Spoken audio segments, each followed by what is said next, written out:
Good morning, everyone. Dear audience, thank you so much for coming today. We truly appreciate you on this Saturday morning before midterms. Yes. We also would love to acknowledge our dear panelists who have dedicated their time this morning towards us. So I would love you guys to give a round of applause, please.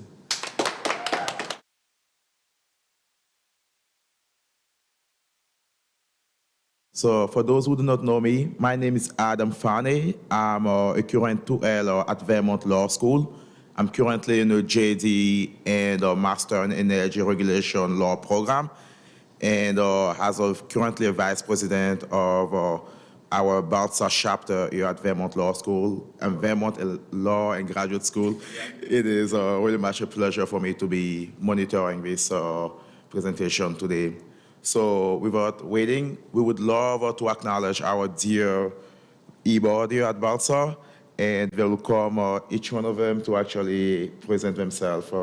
So Maya, you got Mike. Hi, y'all. Good morning. My name is Maya Young. I am a 2L dual degree JD March student from Houston, Texas, and I am the president of the Black Law Students Association here at Vermont Law and Graduate School. Good morning. Welcome to day 2. My name is Monet. I'm a 2L here as well. I'm excited to be here. I'm also from Virginia, and I'm the treasurer. Right. Good morning, everybody, audience, people online. My name is Yanni DiCastro. I am also a 2L, originally from New York, and I am the secretary. I completely forgot. I am the secretary of BALSA, also 2L senator for SBA, a part of different stuff here. Happy to have you guys here. Thank you. Morning, everyone. My name is D'Angelo. I'm from Virginia. 2L, and I'm BALSA's parliamentarian, and appreciate you all coming out. Thank you so much again for this amazing introduction. So first and foremost, we would love to give our audience some sort of information about our different panelists. So the first one will be Mr. Frederick Randall III. He is a double graduate from Vermont Law School with a JD and LLM program. In 2020 and 2021, respectively, he graduated. As a student, he saw the experiential learning opportunity to prepare himself for law practice and grow his profession and network. As a graduate, he practices both in energy and environmental law with industrial, corporate, government, and commercial clients. The bulk of his practice is focused on water, electric, and natural resources rate case. Also in utility asset merger and acquisition, which is known as M&A.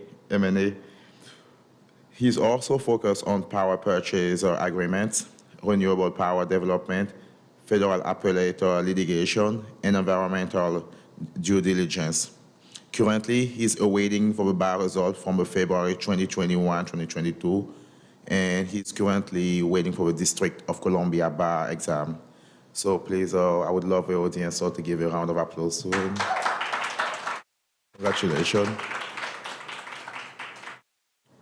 Our next audience member is also a Vermont Law and Graduate School graduate alums. So her name is Ashli, Miss Ashli Taylor.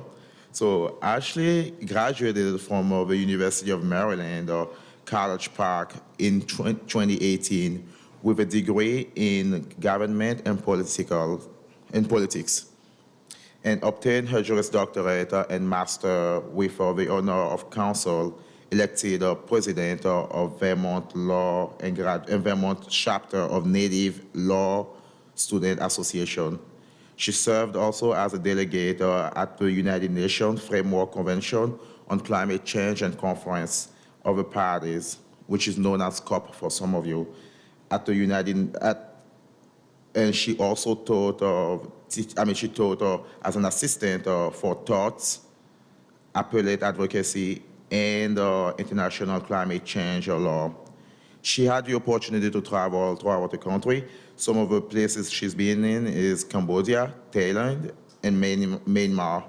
She studied environmental law and policy on the grassroots level. After being accepted to the DC Bar in 2022, Ashli was selected for the United Force Air Force as a Judge Advocate General Corps, and she is currently stationed at a joint base Langley and Estes in Hampton, Virginia. So please give her a round of applause. Thank you. Thank you. Our next panelist is Miss Melissa James. Melissa is a graduate from Hampton University in 2001 and is a Vermont law and graduate also from 2025. She is currently holding a position of counsel at Wilson and Helzer in New York City, where she practices in the area of insurance defense. Melissa has a significant litigation experience in all areas of the law, from commercial litigation to government and investigation to work compensation law.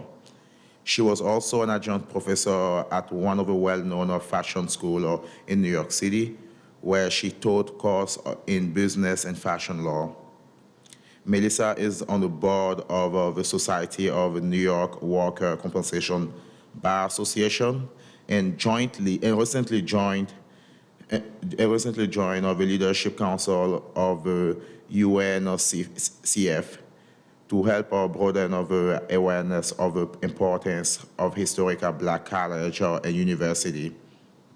Melissa is a true advocate of justice and equity on all platforms. Thank you so much for coming today also. Thank you.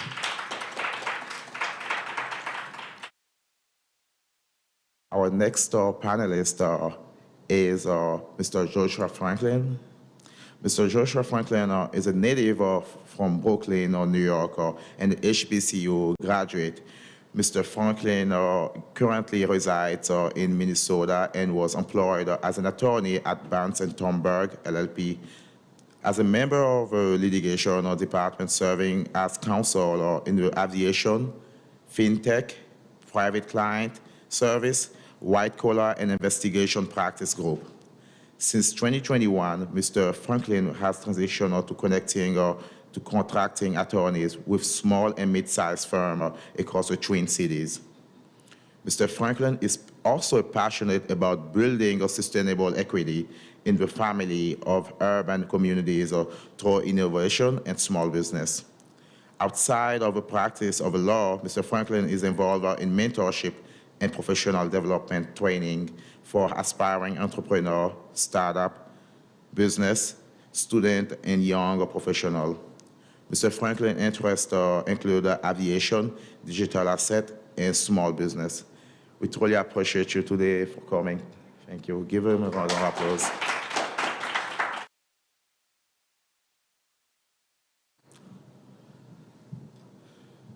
So, without waiting, we would love to start this conversation. We would love this to be also a discussion, and more or less some time will be reserved towards your hand for questions.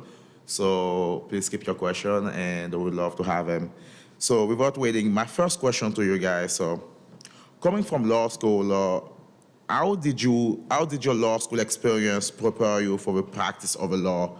I would love to start with Miss Ashli Taylor. Let me know if you want me to repeat the question also.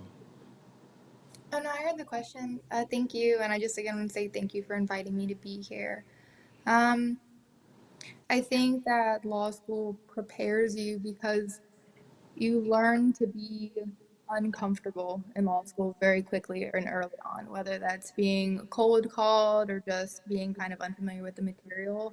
And especially in my job, I'm doing something new every single day. Since I'm a JAG, I advise commanders or I'm doing military justice things, and they're not exactly what military justice isn't exactly taught in law school. So I am learning every single day, and I think that's kind of the mentality that I keep.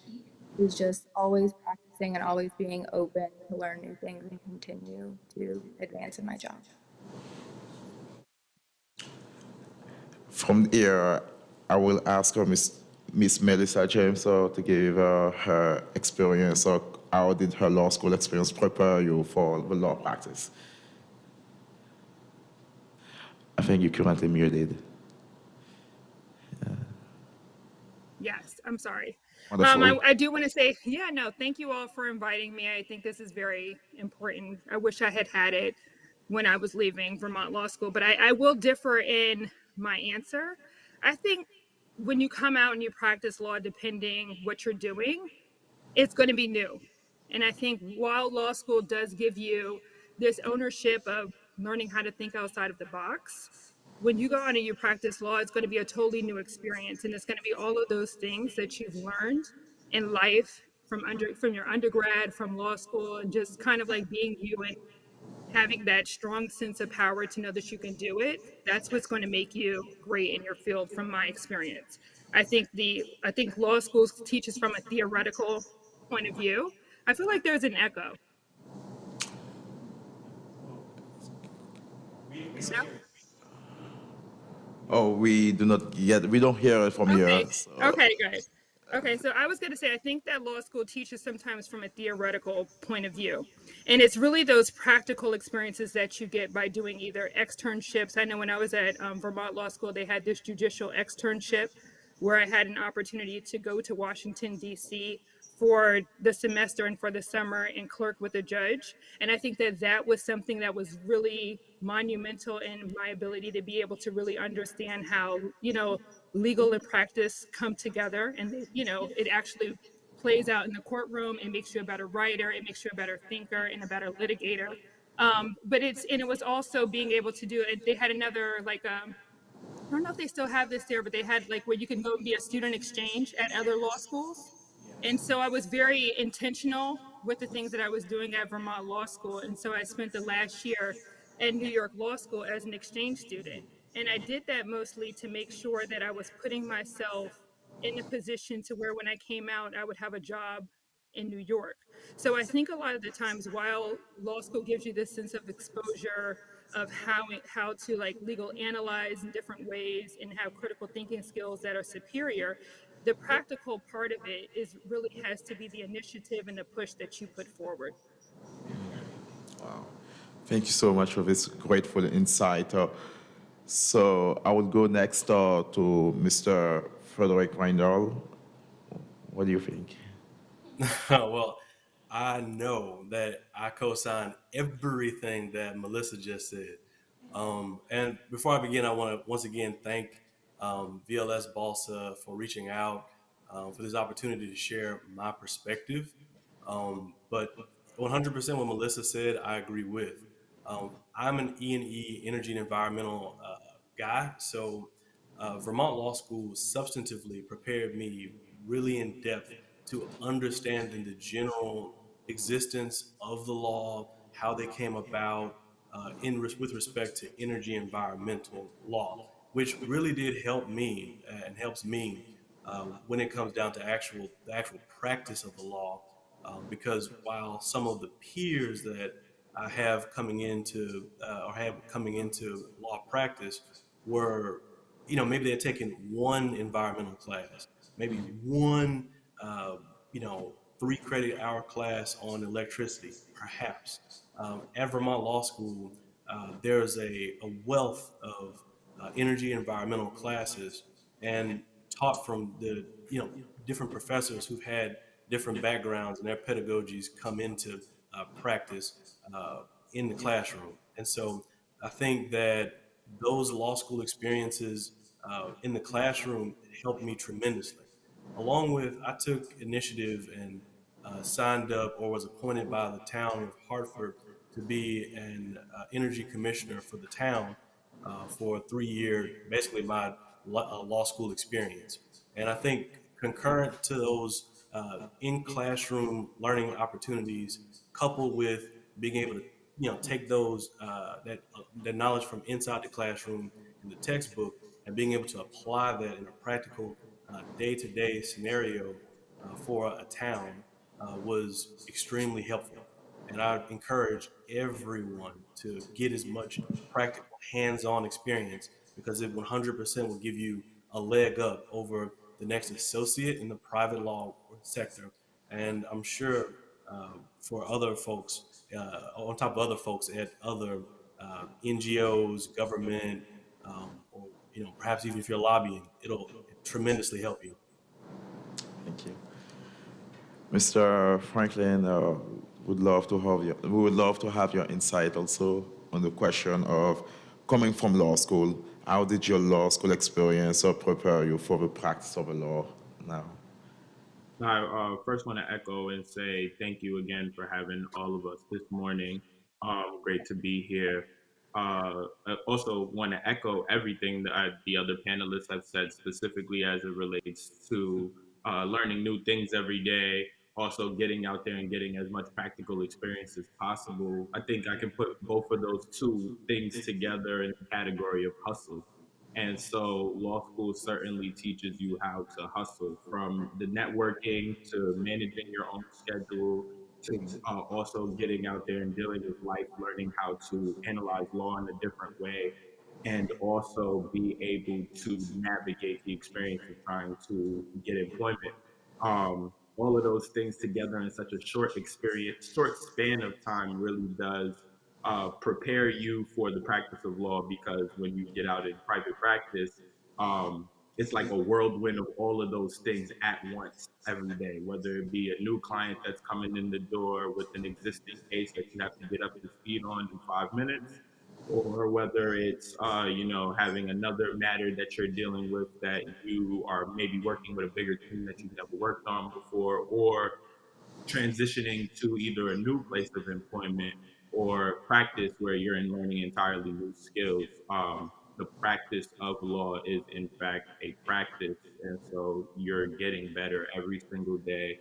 And that practical experience that you start to get from law school really does prepare you not only for life in practice, but for being an attorney every day in your future life. Thank you so much. Appreciate it. So we would love to stay with Mr. Joshua Franklin on the next question. What did you think was the biggest challenge in transitioning from law school or to practicing?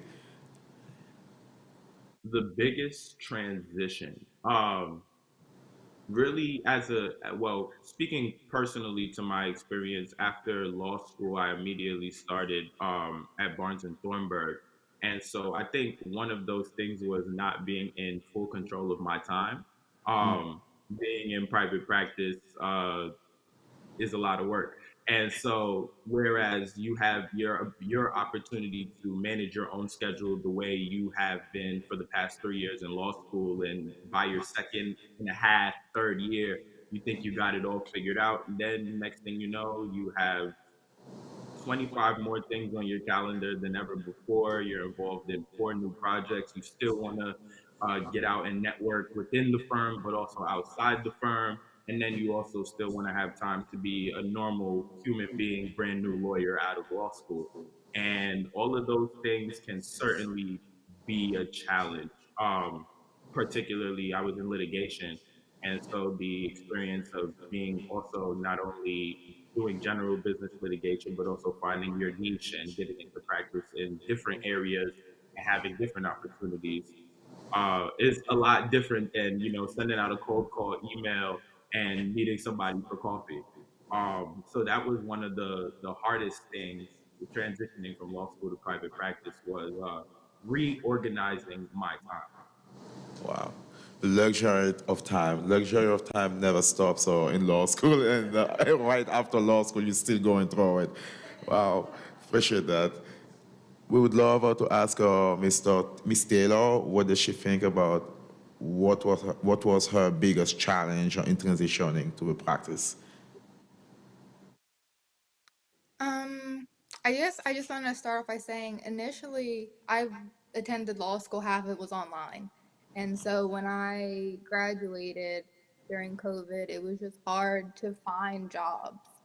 So initially it was just difficult, applying and getting a lot of rejection and taking different jobs. But when I was selected for the JAG, I think something that I learned is there are a lot of fires always happening, and really understanding the difference between what's important and urgent, because everyone believes that their legal question is the most urgent one, but sometimes you have to find ways to prioritize and understand you only have so many hours a day and what is the priority that has to be done. Because sometimes, unfortunately, you can't meet deadlines. But if you communicate that early on, then everyone can be on the same page and can get help. Thank you so much. Miss, I would love to ask Miss James to provide us what was her biggest challenge in transitioning to a law practice also. Okay, so I think, and this was so long ago, so you have to remember I graduated in 2005. So I think it was trying to figure out what I was supposed to be doing. I think when I went to law school, it was kind of, I wanted to be the next Johnny Cochran. And it was like, oh, I'm going to be criminal defense. I'm going to do this. I'm going to do that. And then when you get out, you're like, wait, where are the jobs? And so I actually landed a job doing securities. And it wasn't really something I wanted to do. And I mean, I look back at it now and I'm like, oh my gosh, girl, you should have definitely stayed, in securities.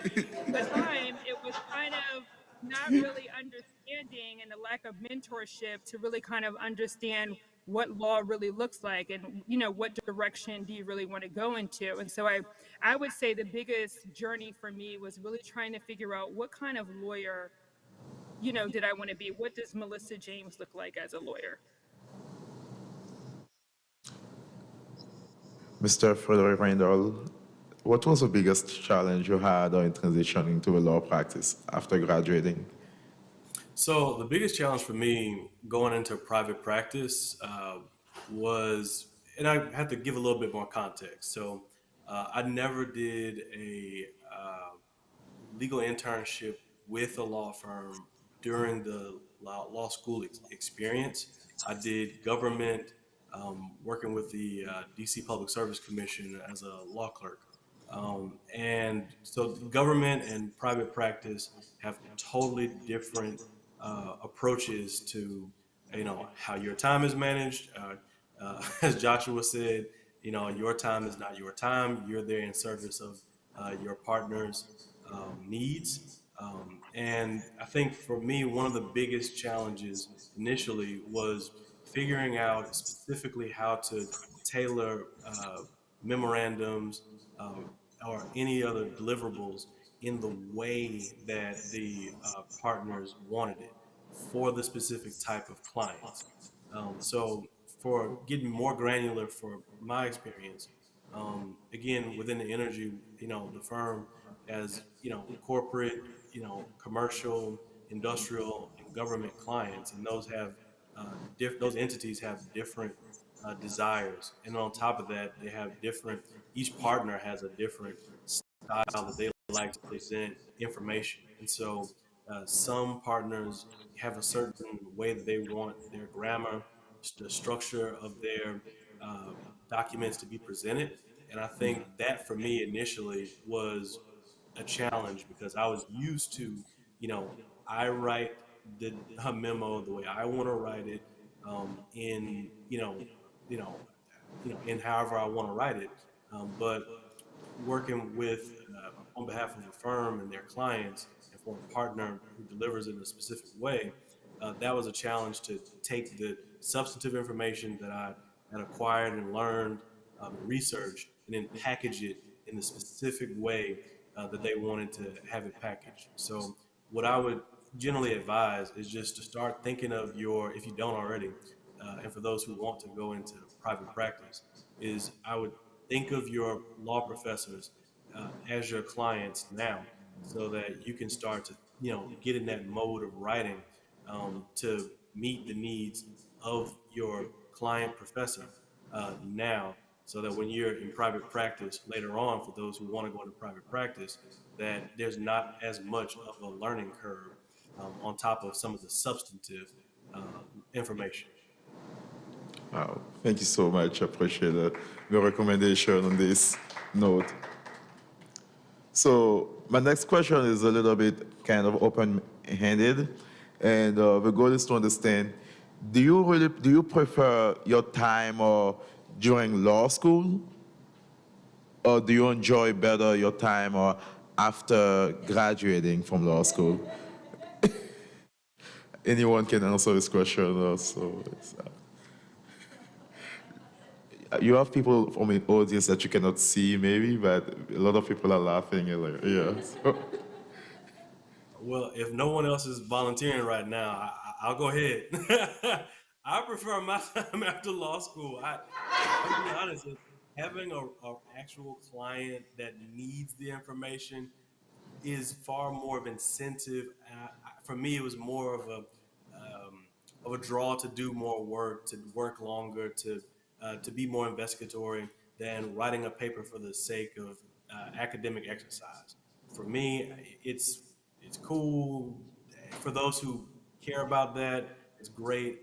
I'm glad that you need those people, but I'm not one of those people. I like to do work on behalf of someone who needs the work done and who wants to do something with it.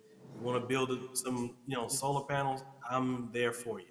You want to just write about the theory of PERPA? I, it's not really for me. So for me, the setting of a real world setting is far more enjoyable because I get to actually do work that actually is going to make a tangible difference, that's going to shape the lives in the energy and environmental space, um, for maybe a whole region and for certain litigation purposes, it's going to save money for, the entire nation. So um, I prefer it so much more in the real world actual practice. And then also what I'll pepper in, I'm a deep Southerner, and I come from Alabama, and I'm used to my open outdoor warmth, and Vermont is the absolute opposite of that. And I'll tell you, it's true. It's not. Being in Vermont was, I loved it. It's beautiful and great people. Um, but I wasn't ready for the level of cold and the level of darkness that Vermont provided. So to those who are struggling with that, please get some those lamps, those happy lights. Invest in vitamin D supplements, and just go for walks as much as you can. It's not going to be forever, and practice in general is so much for me, and for perhaps for you who that might connect with, that it is so much sweeter on the other side for those that are struggling with that. I just wanted to notice, tell the audience, the panelists that we still have around 8 degrees right now going on. We just had a storm on Thursday and the school was closed, so it's still going on. So I'm not sure that's, does anyone else would love to express whether or not they I can. liked before or after law school? Well, I'll say this. I can't, I don't know if I really want to compare either one because I feel like life is a journey and each time is something special, right? And so the only thing that I would say is that while you're in law school, give 200%. And then when you come out of law school, give 200%, because at the end of the day, we're creating our paths and our journeys in life. And so while, I felt like Vermont was definitely extremely cold. I remember there were times when it was like 4 o'clock, you would look out and it would be, dark. I do still value the friendships that I had when I was there, and the time that I spent, because we used to go to Dartmouth a lot to study. And I think I don't know if they still have those strip of restaurants, some, like over there, like those are memories that you have. And then I have my memories, post law school. But what I will say is that while you are there, give 200%. Do everything that you need to do to be your best, because when you come out, that experience and that sense of being coveted by, your professors is going to be all gone. You're going to be walking in this path, alone. And in that path alone, you're going to have to give even, more of yourself. So like I said, every experience is part of your journey, and really maximize that time and that opportunity while you're in it. So maximize your time. Maximize your time.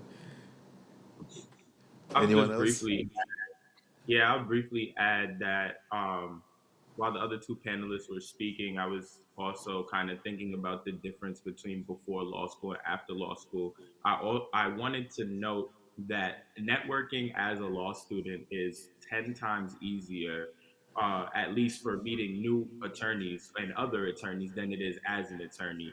Um, I I can sit around and talk about why I think that is, but the idea that we're pouring into as attorneys the life of the next generation of attorneys that will come out of law school is so important. And I think being on the other side, we look at that, we value that, and we're always willing to give back.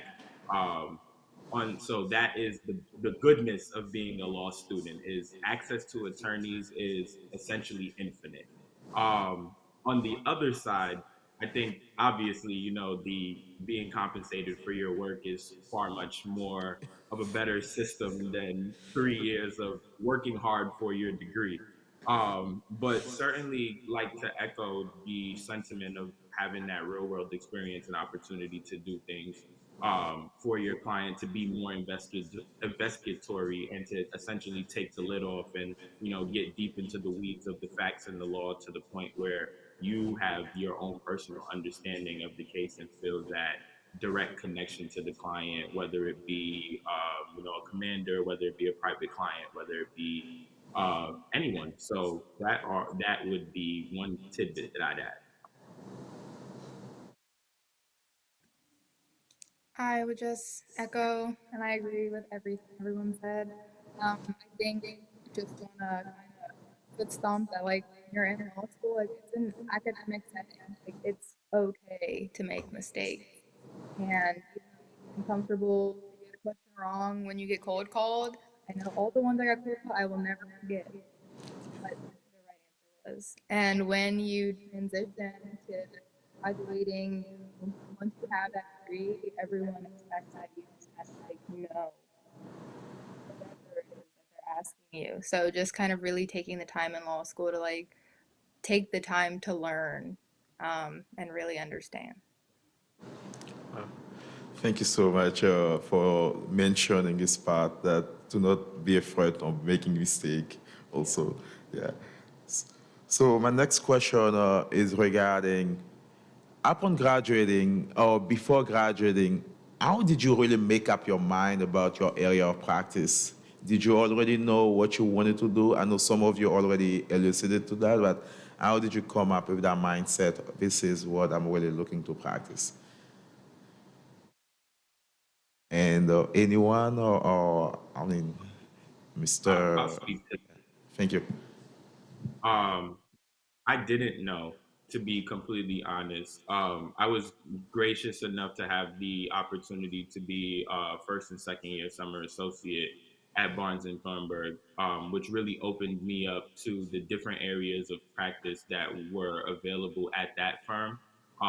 Additionally, during the year, my second year, I also clerked with a small firm during the week and had the opportunity to see how the life in practice was every day across a myriad of different industries. I think that was the determinant factor of what law I did not want to practice, which was the beginning of me being able to kind of narrow down the experiences that I wanted to have and the order that I wanted to have those experiences. Ultimately, I did stay at Barnes and Thornburg and started as a litigation associate. Um, and my understanding of what that was for my own personal path was to go from the most broad form of practicing law and then narrow it down to my niche through different experiences. Through that experience, I had opportunity to practice within tax, aviation, fintech, banking, cybersecurity, securities law. And every one of those experiences was so much different. And so having the then opportunity to get some experience and then build on top of that is how I ultimately had ability to make those decisions. Thank you for that. We really appreciate the wealth of knowledge being provided to us today. Miss James, Would love to have your Oh, idea. How did you okay. decide about your? Well, I think I kind of touched on it before. Like I had this idea when I was coming out of Hampton. I can remember one of my professors, I was like, oh, I'm going to become a criminal attorney. And she was like, you need to go to graduate school. And I was like, no, no, no, I'm going to be the next Johnny Cochran. So I think the whole time when I was in law school was on this, it was on this mindset that I was going to, do type criminal law. But I think what happened when I came out, especially coming into New York, criminal, those type of jobs are really hard. And even when I was in DC with the judge, I realized when I was applying for different jobs on the East Coast, it's very hard to get those type of positions, working in the DA's office or even becoming a public defender. So I kind of had to work around it. And I knew that I wanted to do litigation. I was someone who really liked to investigate. I really like to put facts into play. I'm a talker, you can tell, like, so these are the kind of things like I really wanted to do. So I think I was able to like really kind of just navigate. And one of the things, just part of my personality, I want to be the type of person who kind of understands how to do every and anything. And one of my mentors while I was at Vermont Law School that I met was a big time entertainment attorney. And so when I was working with him in the summer, I remember him saying to me, he was like, do you want to do entertainment? And I was like, after this summer, absolutely not, because creative people are some of like the hardest people to work with. And he was like, one of the biggest things that I wish that I would have done is know how to go to court. And I was like, really? And he was like, yeah. He was like, the biggest gift that you can have as an attorney is someone who knows how, in a sense, to litigate. Can you go and do you know how to file like a summons and complaint? Do you understand how things work? Because the biggest asset you could ever have to someone is knowing, not being afraid to go in to sue someone. So one of the things when he said that to me, I was like, I think this is direction that I want to go. And so that's just kind of like navigated that journey. And I think, like my colleague was saying, he's been in a lot of different areas of law, and I've touched on a lot of different areas of law. And I even had the opportunity to tap into that creative side as an adjunct professor. So I think sometimes, law may not you may not come out doing, and this is for some people, may just know what they're going to do and they may stay in it for 20 years and they may grow and do different things. And then there are other people who, like me, just you start to tap into different things and it opens up a lot of other opportunities. But at the core, litigation is the skill. So one of the things that I feel like I've been able to accomplish is that I'm a litigator and I have the ability to do any type of litigation, whether it be commercial, government investigations, or even, general liability, premise liability, or even workers' comp. So I think it's kind of, sometimes you may be on that journey to find it. And then some other people that first job that you get may just be the job in which you realize that this is where you're going and you're just going to take off. Thank you on this note. Miss Ashley Taylor is I guess I went to Vermont wanting to do environmental law, but when I graduated, I was open really to a range of possibilities. And I had known about the JAG Corps. Both of my parents served in the military. So it kind of wasn't um, a really foreign concept for me to go and apply. And in this job, I've been able to do a lot of really interesting things besides just practice law. Just kind of the ability to look at different practices, help in different areas, kind of the opportunity to travel around the world and be and living at different places, um, and doing things I never thought I would do, like national security law. So I think for me, it wasn't going into law school, this wasn't like I was dead set on doing it, but once I found the opportunity in law school, I said, let's give it a try, and I'm excited with where I am and where the journey will continue to take me. Mr. Frederick Randall. I think you can have this question. Thank you. So I was, I guess, one of the folks who knew I wanted to practice environmental law when I applied to Vermont, because that was, for me at the time, one of the only reasons I would have, traveled to Vermont. Is it, at the time, wasn't on my radar. Um, and so I came to Vermont because I was fascinated with the idea that I could, in a way, conserve and protect and the environment. And I came here with that. I came to Vermont with that approach and desire. And but I got into the energy law because I was at a presentation that former NARUC president and professor at Vermont Law School named Michael Dworkin was conducting about the electric grid. And for me, just to be candid, I was floored by how little I knew about electricity beyond the end, being an end consumer of just flipping a light switch and a light comes on by some strange magic. And so it really compelled me to really just jump into it and just really just keep going down those rabbit holes.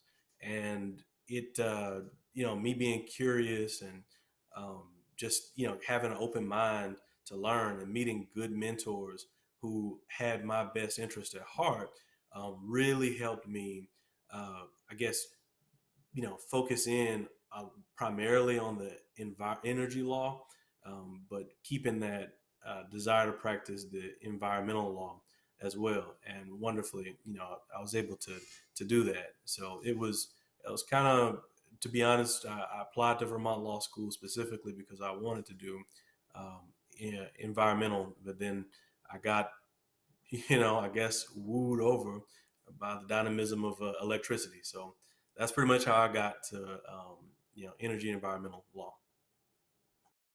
Thank you for that. So, one of the next question is one renowned to everyone, or I think it relates to many of us here. How do you really manage your time or between your personal life and your career, especially after graduating? How do you still manage? Because sometimes you have to see family, sometimes you have to see friends, and sometimes you have to be able to make money. So how do you manage all of these three different factors? Yeah.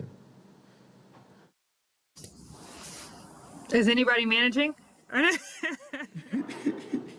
Anyone can pop on I this mean, question. listen, I don't know. I got to work today. So I think I think it really depends. I feel like when you come out of law school, depending what your family situation is, that may make a difference. Like when I came out, it was just me. I didn't have a family yet, so I think the grind was different. The way that I looked at the grind, it was different.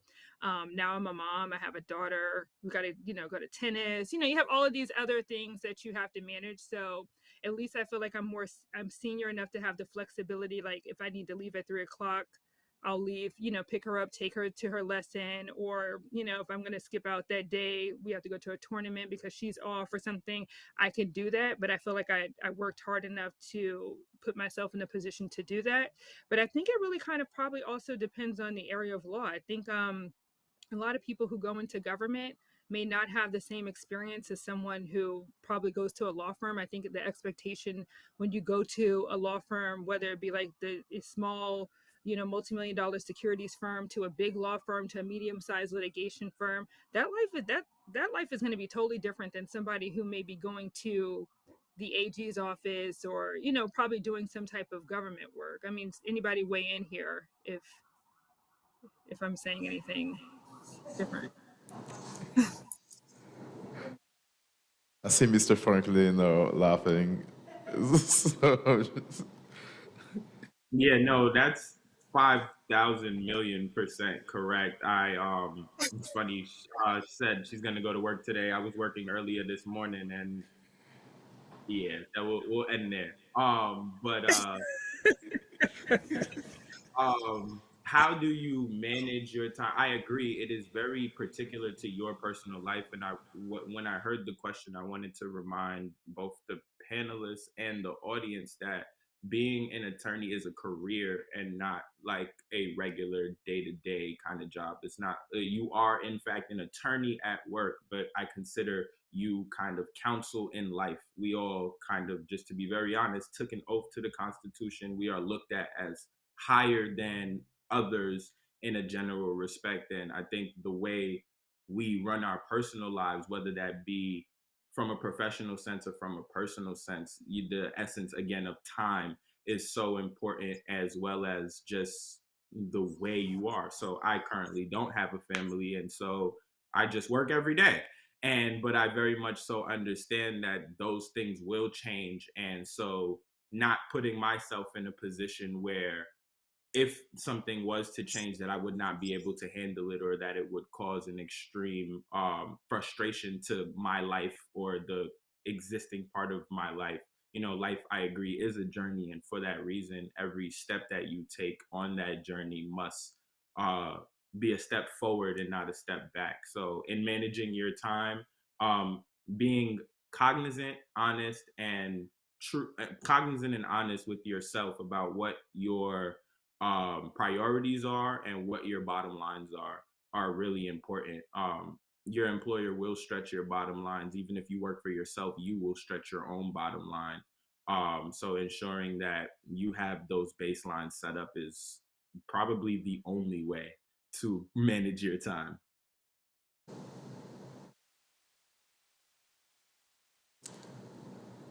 If no one else, I would love to know for the two other panelists, so that means Ms. Ashley Taylor and Mr. Randall, how do you maintain professionalism in the age of social media and where personal and professional lives can become a blur? Let me know if you need me to rephrase it.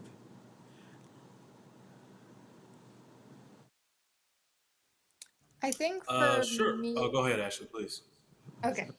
I think for me, it may be a little different since I am in the military. We're kind of um, encouraged to like not exactly advertise kind of our job and what we do day to day. So just in my personal experience, like it's very separate. So if you go on any of my social media, you're not exactly going to like see pictures of me in my uniform or like on base or like next to like a F-22 or anything like that. It's going to be very specific. The only place you would know that is if you go on my LinkedIn and it just says what my job is, that I'm a staff judge advocate. But my Instagram and Facebook and everything else is very, you wouldn't know what I do. Uh, Generally, what I'll say is that like I'm not like a social media person, so I've never really been like a big sharer of like what I do in general on social media. But I will say generally, because I understand this is the social media age and everybody, or many people are on social media, is to be extremely careful about what you share and recognize that what you share is going to reflect on not just you, but also onto those that you represent. And just be cognizant of who you represent and what you share when when you're getting in a position where you can choose uh, like who your clients are, where you're going to represent, because what you share on social media can impact those entities very seriously. So I just say be careful. My general advice is, treat LinkedIn as a professional site. Um, and because I've learned that there are many treating it like a dating site, and so be careful, be cautious, treat professional spaces like professional spaces, and treat the social media um, for the fact that it is going to be reviewed by people. And like candidly, when I came into a law firm, one of the things that that we do would be to look at and for a prospective client everything that we can find on that client that is out there on the internet. So people are going to do the same thing for you. So be cautious about what you're sharing. Perhaps there's a client that you might not want to know that you eat breakfast at X, Y, or Z place. So just be careful about what you're sharing. Be safe. Treat professional spaces as professional spaces, and be careful. But for me, I've never really been like a share everything about my life person on social media. Would anyone else love to shine on this question?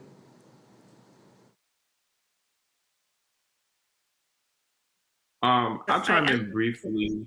Go ahead. Oh, no. I was just going to say I echo what everyone is saying because I think it is important that you really have to make sure how you're putting yourself out there. But I feel like, and maybe because I'm older, I do feel like you start to move in circles where a lot of your friends are going to be lawyers and bankers and doctors, and some people may be using social media to promote, like, like their business and different things like that. But I do agree with you. I think it's important to know that you don't own the rights to whatever you put on Instagram and Facebook. Once you release those photos or that information, it's really in the hands of Instagram and Facebook, and so you've kind of lost all privilege to that.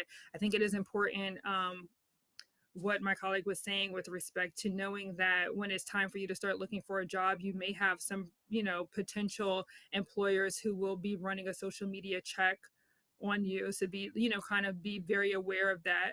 But I do think that there probably are some benefits with respect to exposure to LinkedIn. I didn't know about the dating thing with the LinkedIn. That was new. So that so that's interesting. But I think there could be some benefits to the way in which you use social media. I know a lot of times people may want to do articles. They may be passionate about different things. So you may want to release some articles on social media, which will give you a better sense of understanding and broadening your network and bringing people to you, maybe potential employers and stuff like that. But I think the baseline is this: we have to be, and what another colleague was saying, we have to be very aware of what we're putting out there. We're attorneys, like he said, at the end of the day, we're of counsel all the time. I mean, even though this is a career choice, at the end of the day, what do they say? We are officers of the court, and so you just have to really be very aware of what you're putting out there and what image you're trying to project. Thank you so much. I appreciate it. I know Mr. Franklin had something to say. I'm not sure if you want.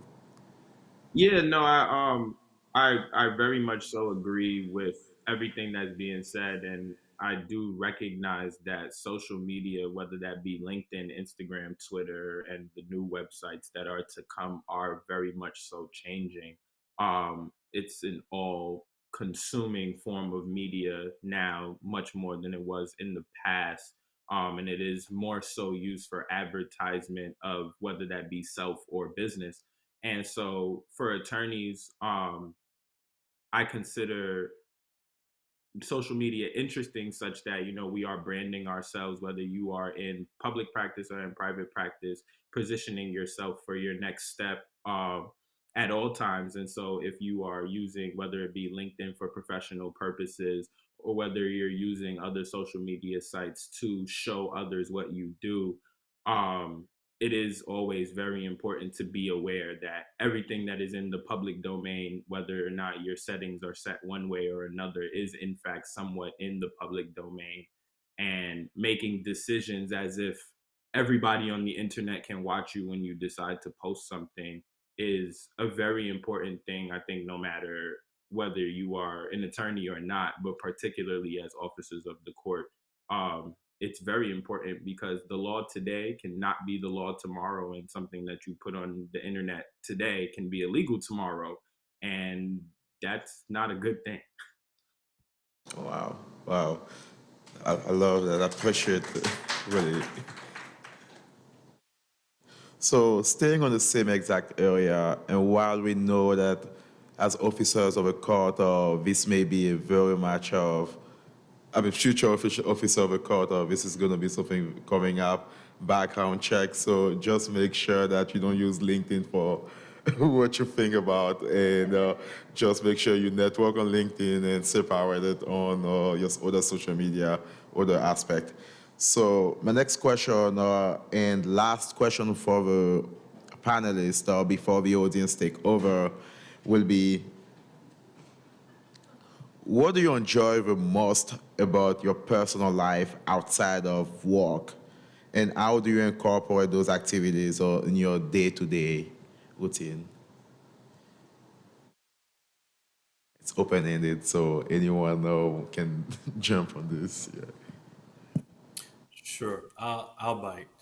I am, a true outdoorsman, so I enjoy, um, going on hikes. I enjoy, being around animals. I enjoy, the fishing, hunting.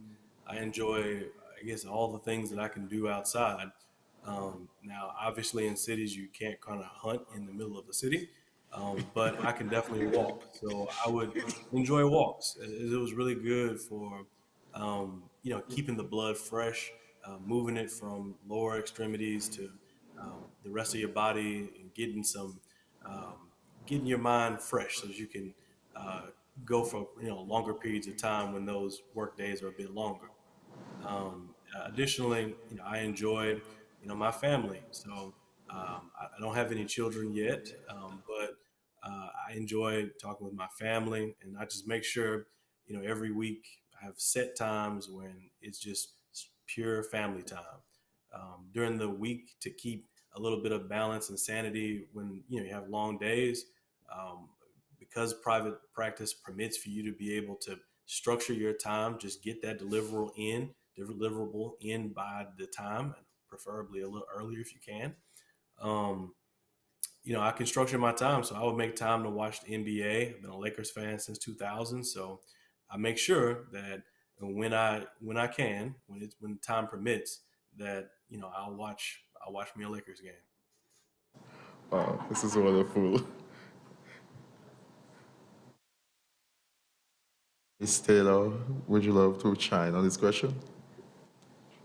Sure. So I again echo everything that was said. Definitely family is really important for me since I'm stationed away from my family. Um, I make an effort to call my parents every day on my commute home from work just for us to talk. Since being um, in the military requires me to have to take a physical fitness test, I do prioritize that. I try to work out 4 times a week, whether that's weightlifting or doing yoga or something like that. But one of my favorite things to do is now that I'm stationed by the beach is I come home when the weather permits and I walk the beach. I take 30 minutes after I get home from whatever my day is. I try to turn my phone on Do Not Disturb, but it may or may not work. And I just walk the beach and listen to the ocean. That's what I do. I prioritize that as much as I can, and I feel like it really recenters me and gets me re energized to take on the next day. Oh, this is beautiful. Some audience member were uploading, so just to let you know that.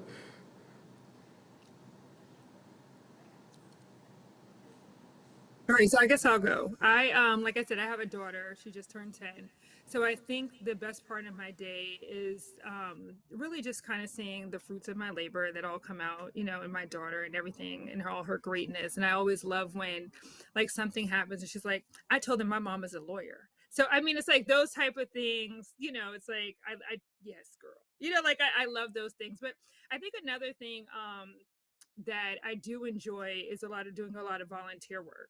So I think one of the great things of being an attorney, it puts you in a platform and a spaces where you are able to get on boards or be part of leadership councils to kind of help make change. And one of the things that I said that I was going to be this year is very intentional in a lot of the stuff that I do when it comes to volunteering. So like I said, I recently joined the UNCF, which is the United Negro College Fund, because I went to a HBCU and I just wanted to continue to kind of like drive the importance and the availability of those schools for other Black students, and I think even nowadays even non-Black students.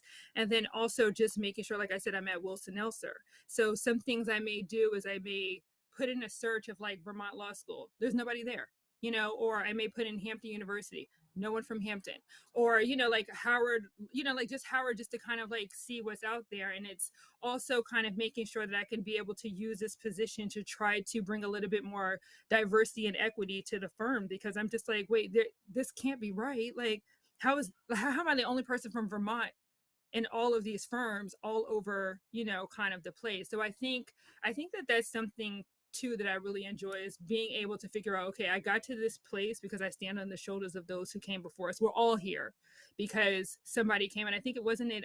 Is it Dean Johnson? Am I saying? Jefferson.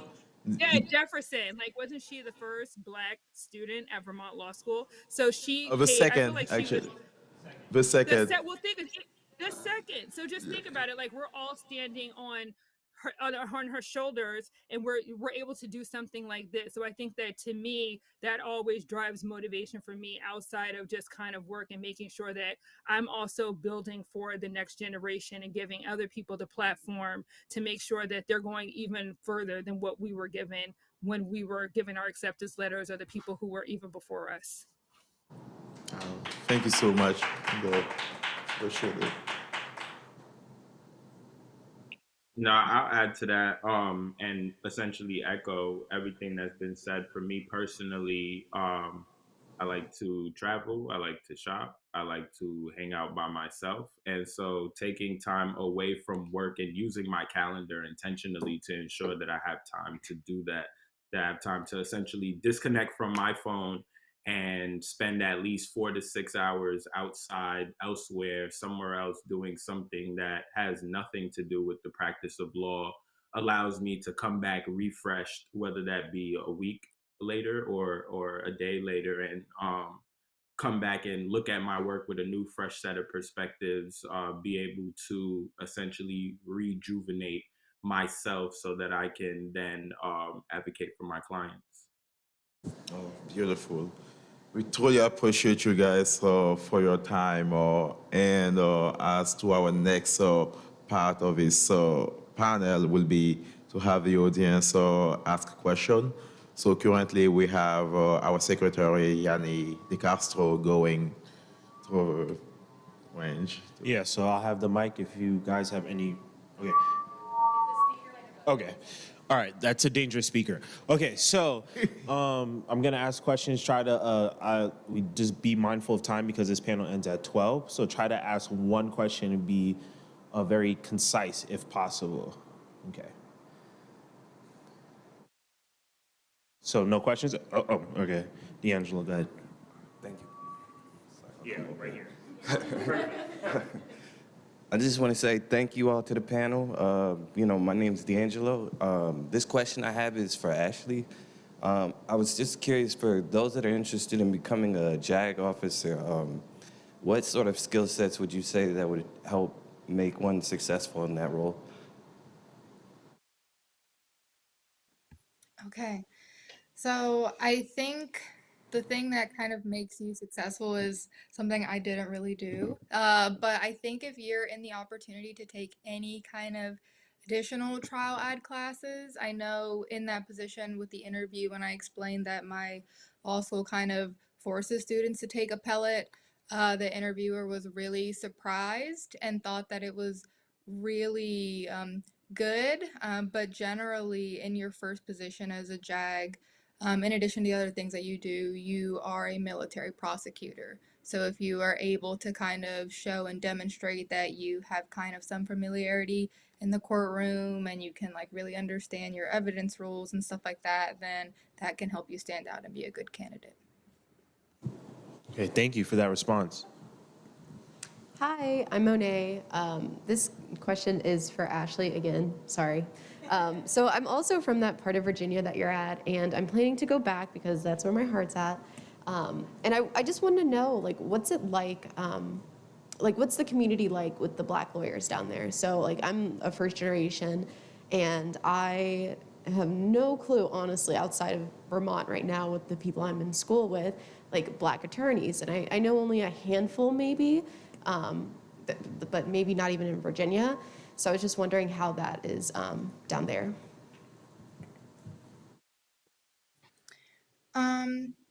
I would say I'm not actually barred in Virginia. I think I should. I'm barred in DC. But from what I've seen out here, the community is really a community. People are really here supporting individuals, and you can go out to kind of any of like the gatherings that they have, and you'll be able to find people. Additionally, like no one in my family was a lawyer, and I had no idea what I was really doing. But I've been able to find support systems, friends, and mentors since I've been here. And I think that if you're planning on coming back to Virginia, it will welcome you and you will find a niche and a group that helps you move forward in your journey. Awesome. Thank you. Okay, I just want to, audience that are asking, I just would like you guys to say first and last name and your year that you're in, so the audience knows, okay? So anybody with the next question? Okay, all right, I'll ask a question. So, panelists, thank you again for coming. My name is Yanni DiCastro, 2L. So my question to the panel is, as you were getting ready to go into the employment, into your different industries, and like basically preparing yourself to get jobs after, law school, how did you navigate taking the bar and doing that at the same time? So I think if that's a clear question, like, so what was some of the things that you did while trying to study for the bar to get a job? Or did you guys already have opportunities already secured before taking the bar? So if you guys could kind of just navigate that to anyone that can answer.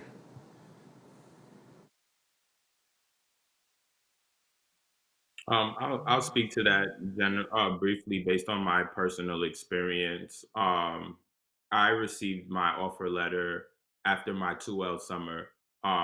So going into 2020, the only thing that I was concerned about was whether or not my offer was going to be taken from me due to COVID. Um, However, for a general aspect as to people who are unsure about employment while taking the bar or preparing for the bar exam, my best advice is to start preparing for the bar exam as soon as possible.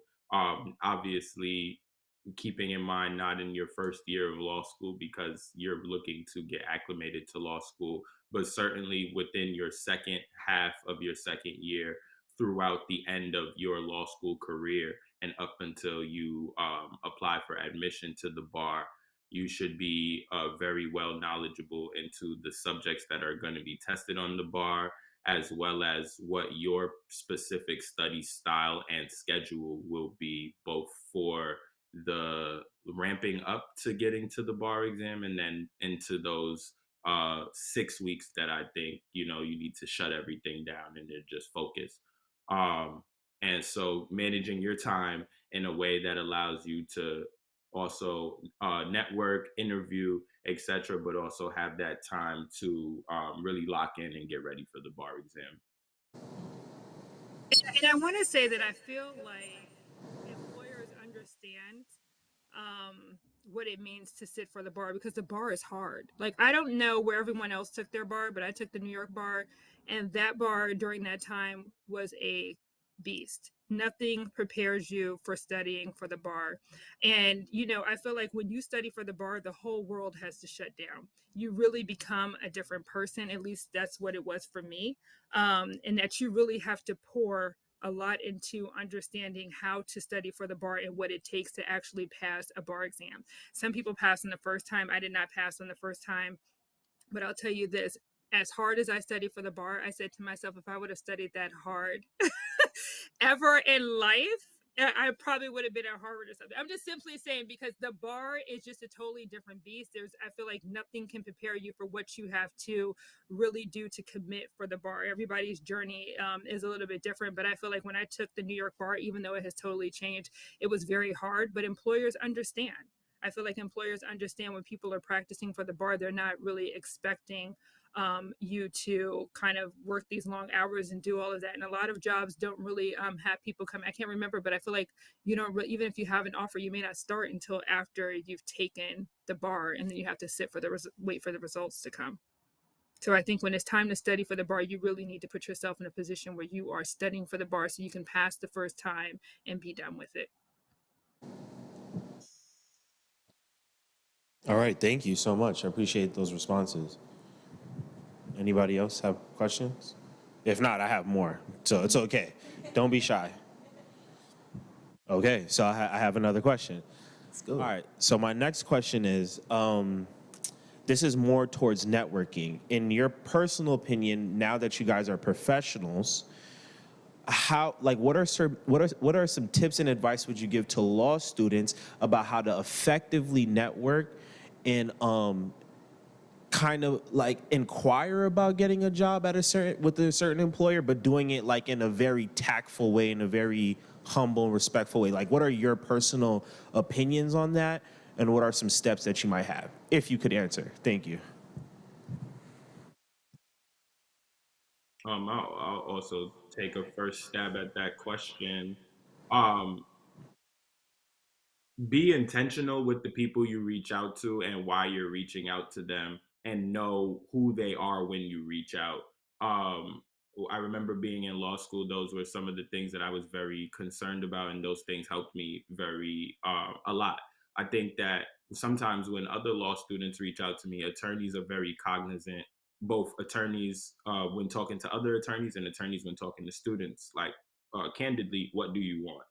And if you are unable to articulate what you want or what you are trying to get out of the conversation, then me personally, I'm going to assume that, oh, you just wanted like some free coffee and to talk to me. So, okay, let's just talk then. But to be specific to your question about how to be tactful about talking about employment, I think knowing who you're talking to and what they are positioned in the firm or in the organization with respect to employment is very important. Such that, for example, talking to one person who is an associate of the firm and talking to one partner who is a partner of that same firm is not enough to say, oh, I'm, duly ready to go apply to this firm.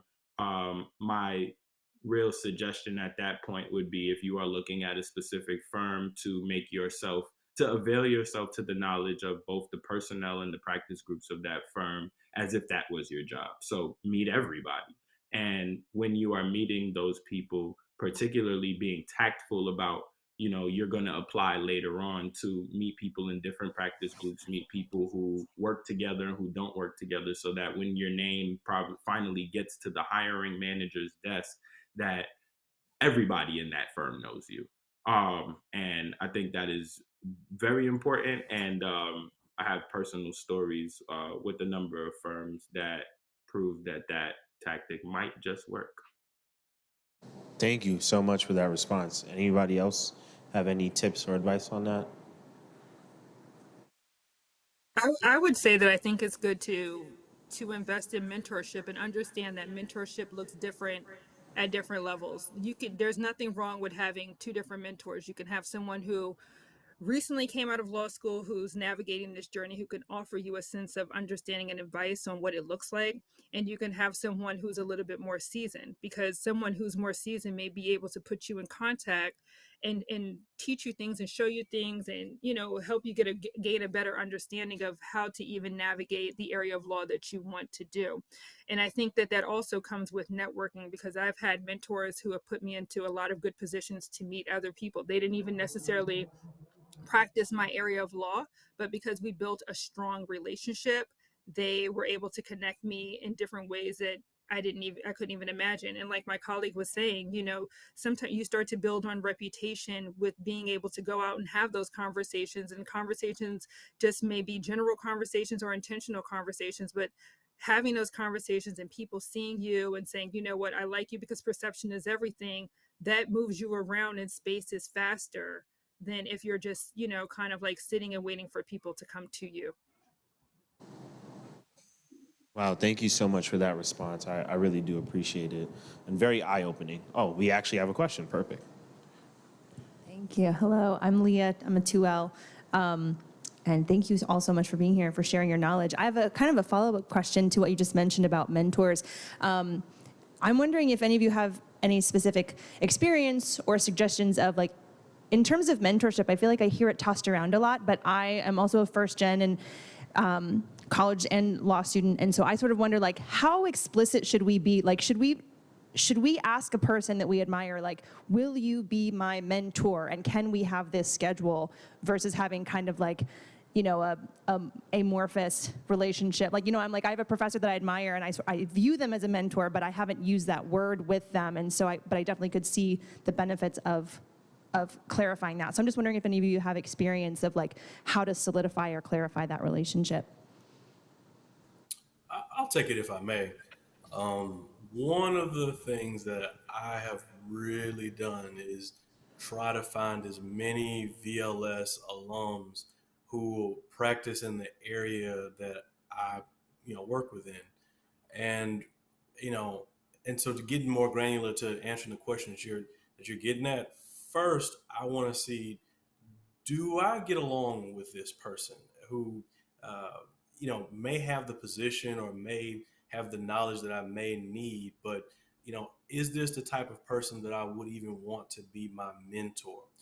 Wonderfully, I have not had that. The answer to that question be no. With VLS alums, they've all been very warm, receptive, knowledgeable, and insightful. And to this day, they are the same ones I started with are the same ones that I have had, in addition to the others that I've, earned along the way. But I would say my approach has always been that I would, in the conversation, uh, one, just want to get to know them so they can get to know you, because it's still, as has been said before, um, it's a relationship. And so it being solely all nuts and bolts is, it doesn't make for the greatest relationship. So we're still people. Everybody's people. And so I would, try to establish a relationship and really get to know them as people as well, and then let them get to know you as well. And but getting into like the specific ask, I 100% encourage you all to, ask for that. And I do open up myself to anyone who does, especially going into the energy environmental space. Please reach out to me. I think I provided my email address to the Balsa e-board, and please, Balsa e-board, feel free with sharing my email contact information with anyone who wants to reach out to me. And but seriously, ask those questions. Ask that question. Hey, would you mind if I, were to come and ask you about X, Y, and Z? What, be specific. Like, do you think that if I want to become a litigation attorney, that I should, take this writing experience? Obviously, the answer is going to be yes. But start thinking of, ask those questions. And, I don't think that when you have a good relationship, built that relationship, and it's with a person that you see, okay, one day I'd like to be general counsel, Exxon, you're there now. I started having these conversations and building a relationship, and ask that question seriously. As the only thing you have to hear in the worst is no. And there's where there's Exxon, there's BP. So I say, be fearless, go out, have those conversations.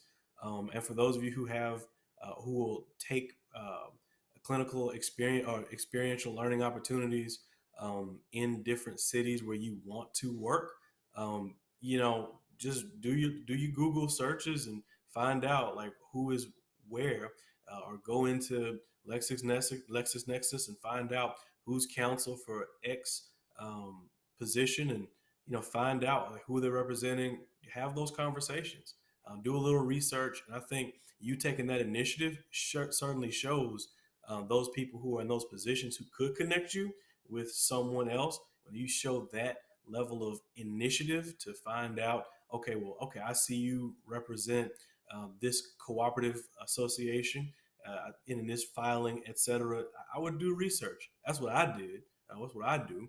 And I think they often appreciate that level of interest in what they're doing, especially if it's something you want to do, and having those conversations with them, and then following up later on, like, hey, you mind if I were to reach out every now and again? I'm not sure, because I'm also a first generation law graduate, and I came from a background where access to legal services was not there, and so I cut my teeth a lot. But I encourage everyone to be fearless. Just get at it. You're trying hard. Keep trying. no just means, go somewhere else, because there's a bundle of people out here who really want to help. And we have an amazing alumni network who really do help, and a wealth of information, and really will help move mountains. So yes, ask, ask, ask. Well, God, we should just all clap for that, because am I right? That was on money. That was And really good. I think you said something that was really, it struck me, or it struck a chord in me, is when you said reach out to the alum here. And I think that, at least I can only speak from my personal experience, and I don't want to speak for anybody else that's here, but I think that sometimes we do find trouble when we rely on the school to do that for us. But you said something about taking the extra step yourself. And I just hope that moving forward, that BALSA, as a BALSA e-board member and people who join BALSA, is that we continue to take those steps to reach out to wonderful alum like all of you guys are on the panel except for Joshua, but still wonderful panel speakers who come and give back to students that are here on campus. Is there any other questions? Because I just wanted to, can you hear me? Can you of hear me? course we can hear you. Okay, I wanted to jump on what Joshua was saying. I think that it's important to have this sense of vulnerability as well. I'm first generation as well, and I think while it's good to also reach out to people from VLS, also be open and vulnerable to reaching out to other people in the area who may not be at your school, right? Because I think that a lot of the times we come out and we may come across, especially when we're first graduating from law school, to seem a little bit pretentious in our approach. So you have to make sure, like he said, you have to make sure that you understand who you're speaking to, and you have to be real and honest with yourself and what you're trying to gain from these relationships. But you also need to really understand who's also invested in you. So sometimes the mentors that you may want may not necessarily be the best relationship, like he was saying, that you may need for your career. And if you see someone like a professor or someone who may be, just around you and maybe in that career profession, or even just, people who may have networking expansion that you may not even really recognize, and they're invested in you, you need to gear towards the people who are invested in you. Because when people are invested in you and they see that you're invested in yourself, those opportunities just become magnified, as opposed to you chasing someone who may not be able to invest the time that you need to help your career get to the next level, or even who you are personally. Thank you so much. Thank you so much. Go ahead, Adam. Sorry. We truly appreciate this wonderful panel this morning. And on this note, really, there's a few lessons that I'm getting at. One thing is be bold. Another is be fearless. Be resilient. Also invest in yourself. Do not give up. Those are amazing advice. And the fact that many of you guys showed up also show the dedication you guys having for your legal journey. And on this note, really would love to make sure that the president actually has something to say, because we would love to send you guys a gift.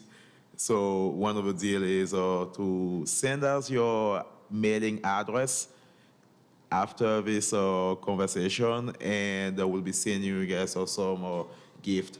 Aside from that, we have been having since the beginning of this week different panel, and one of the panel I know Miss James mentioned earlier was the first black woman to be graduating from Vermont Law School. Her name was Edna Bowe. She was on the call on Monday. We had a wonderful conversation with her, and one of our goals as BALSA members is to also make sure that we make this networking opportunities available to many of our students. So at the end of the day, we'll be providing them with an email of your email, and also a LinkedIn opportunity to them. And the next opportunity after this panel, second panel will be a panel about professionalism 101. That will be with also some other alums, and we appreciate you guys. Thank you. Yeah.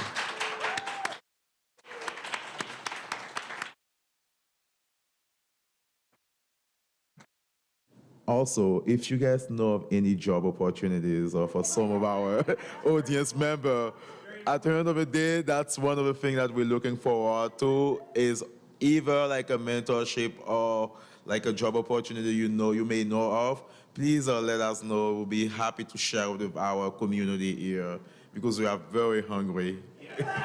We are very hungry. Yeah. Thank you. Take care. Have a wonderful weekend. Bye. Thank you, everyone. Take care. Thank you. Thank you.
Awesome.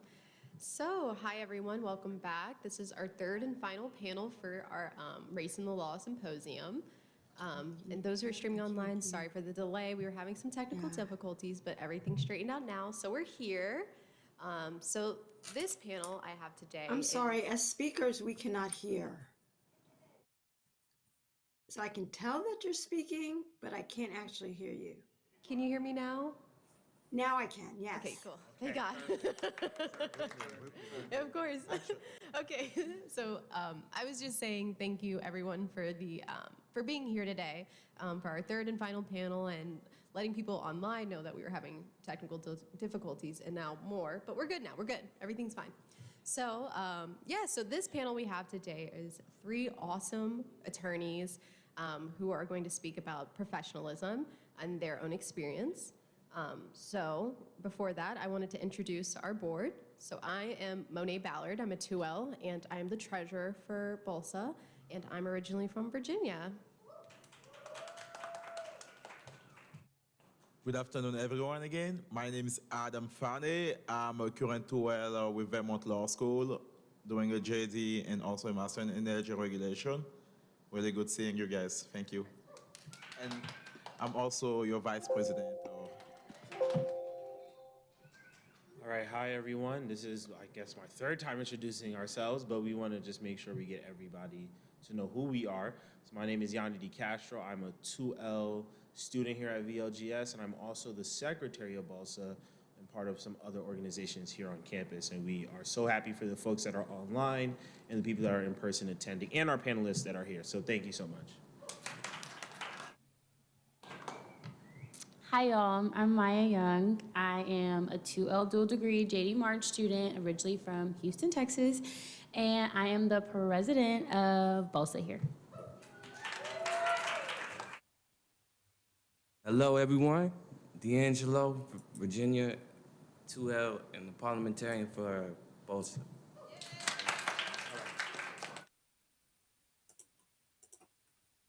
Awesome. Of course, I want to thank my awesome e-board because we've done a lot to put this event together, and I'm so grateful for all of them. So let's go ahead and get started. So what I'll do is introduce our great panelists that we have today, and I'll start off with Ms. Natasha Dartig. She is a graduate of Howard Law School. She graduated in 1995, and she is currently the public defender at the Office of the Public Defender of Maryland. She's the first Black woman to be appointed by the 13-member Board of Trustees, which appoints the top public defender in Maryland. And I also want to mention, of course, because she's my mentor, and I was able to work with her before in Baltimore at the Public Defender's Office, and I'm so grateful that she got to join us today. So thank you for being here. My pleasure, my pleasure. I'm sending you air hugs. Yay!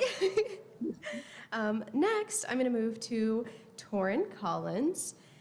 She most recently served as a program coordinator in the Environmental Defense Fund, Florida office, synthesizing issue research and performing policy analysis to advance EDF's clean energy agenda and strategic communications across the state. Previously, she worked as an environmental coordinator with the Louisville Metro Air Pollution Control District, implementing programs and initiatives focused on improving air quality in Louisville. She earned her bachelor's in arts and political science from Spelman College and got her JD and master's of environmental law and policy from here, Vermont Law and Graduate School now. I want to say thank you for joining us, Torin. Thank you so much. Thank you. And finally, we have Elijah Freeman. He's currently an associate at Hogan Lovells, and he was the past BOLSA president and recent alum from Vermont Law and Graduate School. I think we got that large applause because we're all really good friends with Elijah and so grateful for him here. So he graduated from the University of Maryland, College Park. And while at VLS, he was a student clinician at the Environmental Justice Clinic here.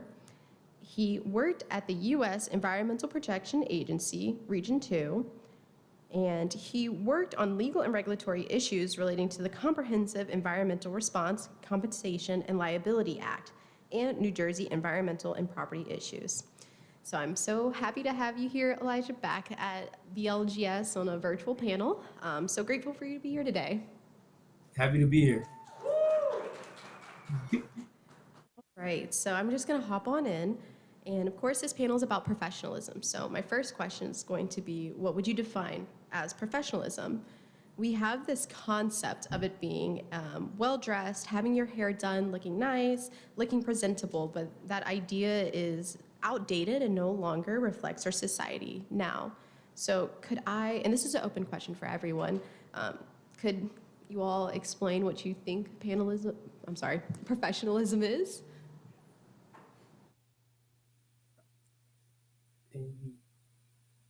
Here, I'll go. Elijah, go ahead. Okay, yes, sure. Professionalism to me, it kind of does have like the traditional kind of stigma to it. I don't necessarily think it's a bad thing, but I think professionalism is kind of understanding your environment and whatever work environment you're in. Professionalism means different things to different places, obviously, but I think it's understanding where you are in the work environment and kind of adapting to that work environment. Doesn't necessarily mean you're like taking away from who you are or anything, but it's kind of just adapting to the environment that you've kind of been put into based on, I guess, your occupation. That be my definition of it. Awesome. I guess I would add on to that in terms of you always have to take into account as to the environment, absolutely. But the next level of that is how do you project yourself to the world? And it's from the point where you want to be, not where you are currently. So whatever space it is that you want to occupy, be it environmental law, criminal law, corporate law, in that space, at what level do you see yourself in the future? And that is how you project yourself. So I would add knowing the environment, but also how you come into the space, not where you are now. So it's not like, oh, well, right now I'm a poor law student, but you know what? I see myself as partner. I see myself as chairperson. I see myself as leading this organization. And what do I expect that person to look like? And showing up as that person now so that you essentially manifest and become that person. Yes. I would agree with both of you all. Wonderful descriptions of professionalism. I would also say it's just knowing yourself as well.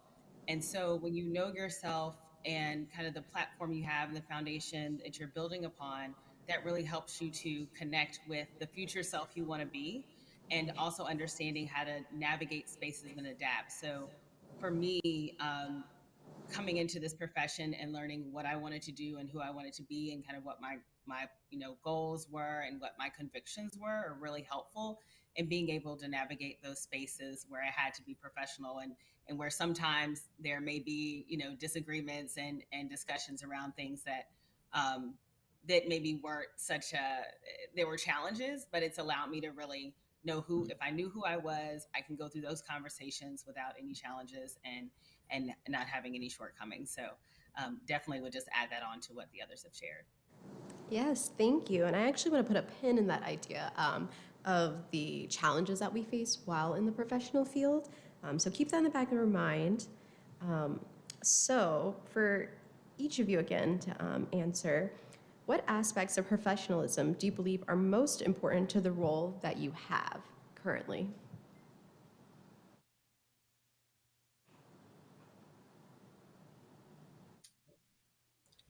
For me, as the I was going to say, for me as the leader of the agency, it is definitely I have to by example, right? So essentially, the expectation that I have for those who work for me can't be a situation where you do one thing but I do something else, right? So if I have an expectation that we carry ourselves a certain way, that there's certain presentations, that we are prepared, whatever the circumstances are, I must also show up at all times in that same manner. I mean, I think within the firm life, I think a big part of professionalism is understanding, um, just understanding that kind of structure. They have a very they kind of have a hierarchical system, and just understanding that, um, professionalism is understanding that you have a partner and you have to kind of work along with them. And I mean, I don't want to necessarily say that you treat them with any different respect that you treat anybody else with, but it just seems like within because obviously I just started in October, so I'm very new to all of this. But I think the way they kind of frame it to us and the way I understand professionalism in this space is you kind of gotta um like just make sure that you're being prompt about responding to people and making sure that at every point you're making sure that they understand, everybody understands why you're there, especially working at a law firm that I work at, and they typically, this is their first year. um like I feel like trying to expand. When I was applying and trying to work there, a lot of the George Floyd things happened. So a lot of the people that they are hiring now, they may have not been hiring prior to that incident, so law firms are trying to do diverse things, and I feel like professionalism for me is understanding how to to fit in, and like you both said, also make sure that I'm being myself and not trying to change who I am to fit into the culture, but doing that respectfully. I'm sorry I was a long-winded answer, but yeah. No, it's good. I will say professionalism in my current role. So I currently serve as an appointee under the Biden-Harris administration in the U.S. Department of Energy. So coming in as an appointee, we're running more of a sprint versus our colleagues that are career service. They're running more of a marathon, and having to really ensure that I'm professional internally as well as externally with my stakeholders, but with my colleagues and helping to just better understand, the place they're coming in or with the history, and then coming in with the new administration and goals and, aspirations for the president. So I've really learned to navigate that space and really appreciate all the wealth and knowledge they have, but also help them to understand, what we're trying to do in our respective lanes with the intergovernmental side. So it's really been great to use all the skill set I had doing a lot of community engagement at local metro, and then an environmental defense fund, working with a legislature in Florida that was a little bit not necessarily aligned with some of the goals and things we were trying to do, but really just understanding if you treat everyone, with the respect, and you come to a place where you can get to a consensus, and just let them know that your voice is heard. I understand, and we may have disagreements, but we're all going to have to work collectively to achieve these goals. It's been really, really important, and I think for me in this role, professionalism is the number one thing that I have to keep at the top of my mind, not just internally but externally. Yeah.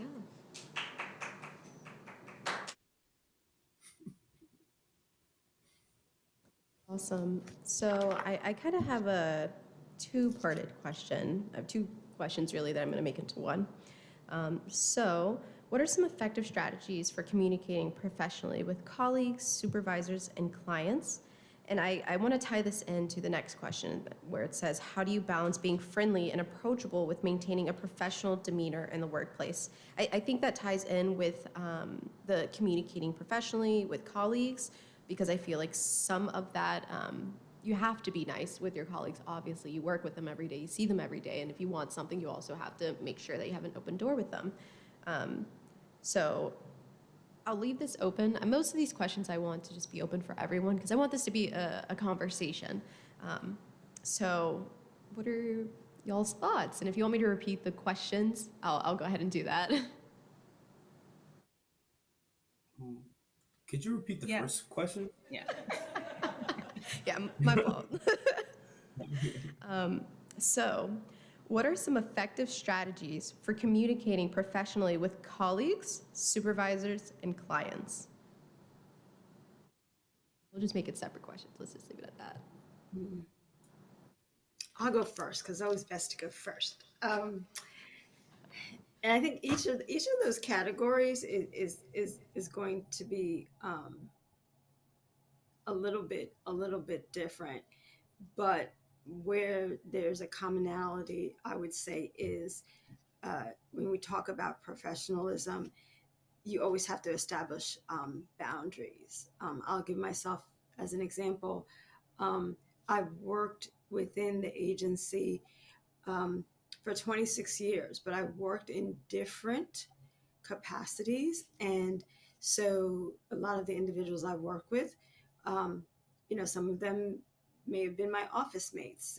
And I even think about various different criminal stakeholders that at the time we were all kind of coming up, but now, they may be, like, for example, the U.S. Attorney of Maryland, Eric Barron, like he and I came up, right? And different judges, we came up together. But now he's U.S. Attorney, I'm State Public Defender.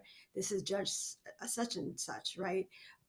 So you have to establish the boundaries where, you know what, when we're at work, business is business.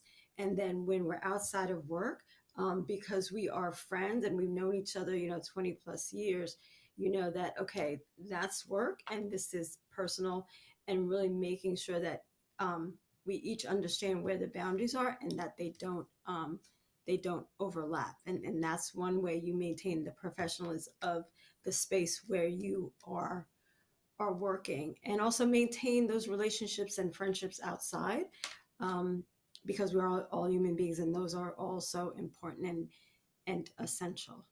And then I pass the baton to one of my colleagues. Yeah, sure. I couldn't agree. Okay. I couldn't agree more, and that's what I was thinking along those lines too, is just knowing the boundaries, because you do intersect with folks at different seasons of your career. And this is my first time in federal service and appointee capacity, so it's been a different experience. And knowing that, when I speak with a colleague who may not necessarily be privy to some of the information I have to know my lane and my role and theirs as well. And I will also say, just establishing a relationship has been really helpful when you're coming into a new professional space. Taking time to meet with colleagues that are working at the various program offices at the Department of Energy was super important. So when I do have conversations that I want to, try to get some assistance in one of my states that I cover in my region, I at least have that relationship there versus coming in and saying, like, I am Torin, this is my role, listen to me. So it's been very helpful to have that before things kind of get really nitty gritty. so that we can have, future conversations that may be challenging and that come up, and we can have the foundation laid versus, even though they know I'm in this role and they're in that role, we still have the mutual respect and keeps it very, very professional. So that's my thoughts. Yeah, I would echo the boundaries. I think that's a great point. Establishing boundaries between your coworkers, and I think that does help the level of professionalism. I would also add, I guess, not being too kind of hard on yourself if things don't gel the way you want to initially. I think are important. People come from different backgrounds, and different professional backgrounds have varying levels of expertise and things like that. So understanding that, like, just because maybe you try to you try to spark up a conversation, or you try to do something, it doesn't work out perfect initially. Understand that it's not the end of the world. And professionalism, I mean, obviously people always say first impressions are everything, but I don't believe that. I think even if even if something happens initially, or there's an issue with professionalism, you don't have to think that that's the end of the world because things didn't go smoothly. So patience is very important when it comes to professionalism, and making sure that everyone eventually can become on the same page, and just understanding that you have to be kind of you have to observe like your environment again, like just make sure that you understand how to approach certain people about certain things. And I think that's also a very important part of professionalism, being observant. I would just add what I determined to be an important point to what was just said. Um, yes, it is very true in terms of your interactions that it doesn't go right the first time, or you're in a space and whatever you fumble. But in terms of your recovery, you have to be intentional as to how you come back, right? It's not just a situation where something happened and we hope the person forgets. Because I'll tell you, you hear in law school, I've been practicing, this will be my 27th year in practice, the same thing they said in law school in terms of relationship and network and your essentially your reputation, your personal brand. It matters. It mattered in law school when they talked about it. It matters in some ways even more so now, even though I've practiced all these years and I'm established where I am. Those interactions do matter, and we are all human, and sometimes we fumble, but you must be intentional in terms of kind of recognizing and going back and doing better and correcting that. Yeah, and overall, I think that's a good point.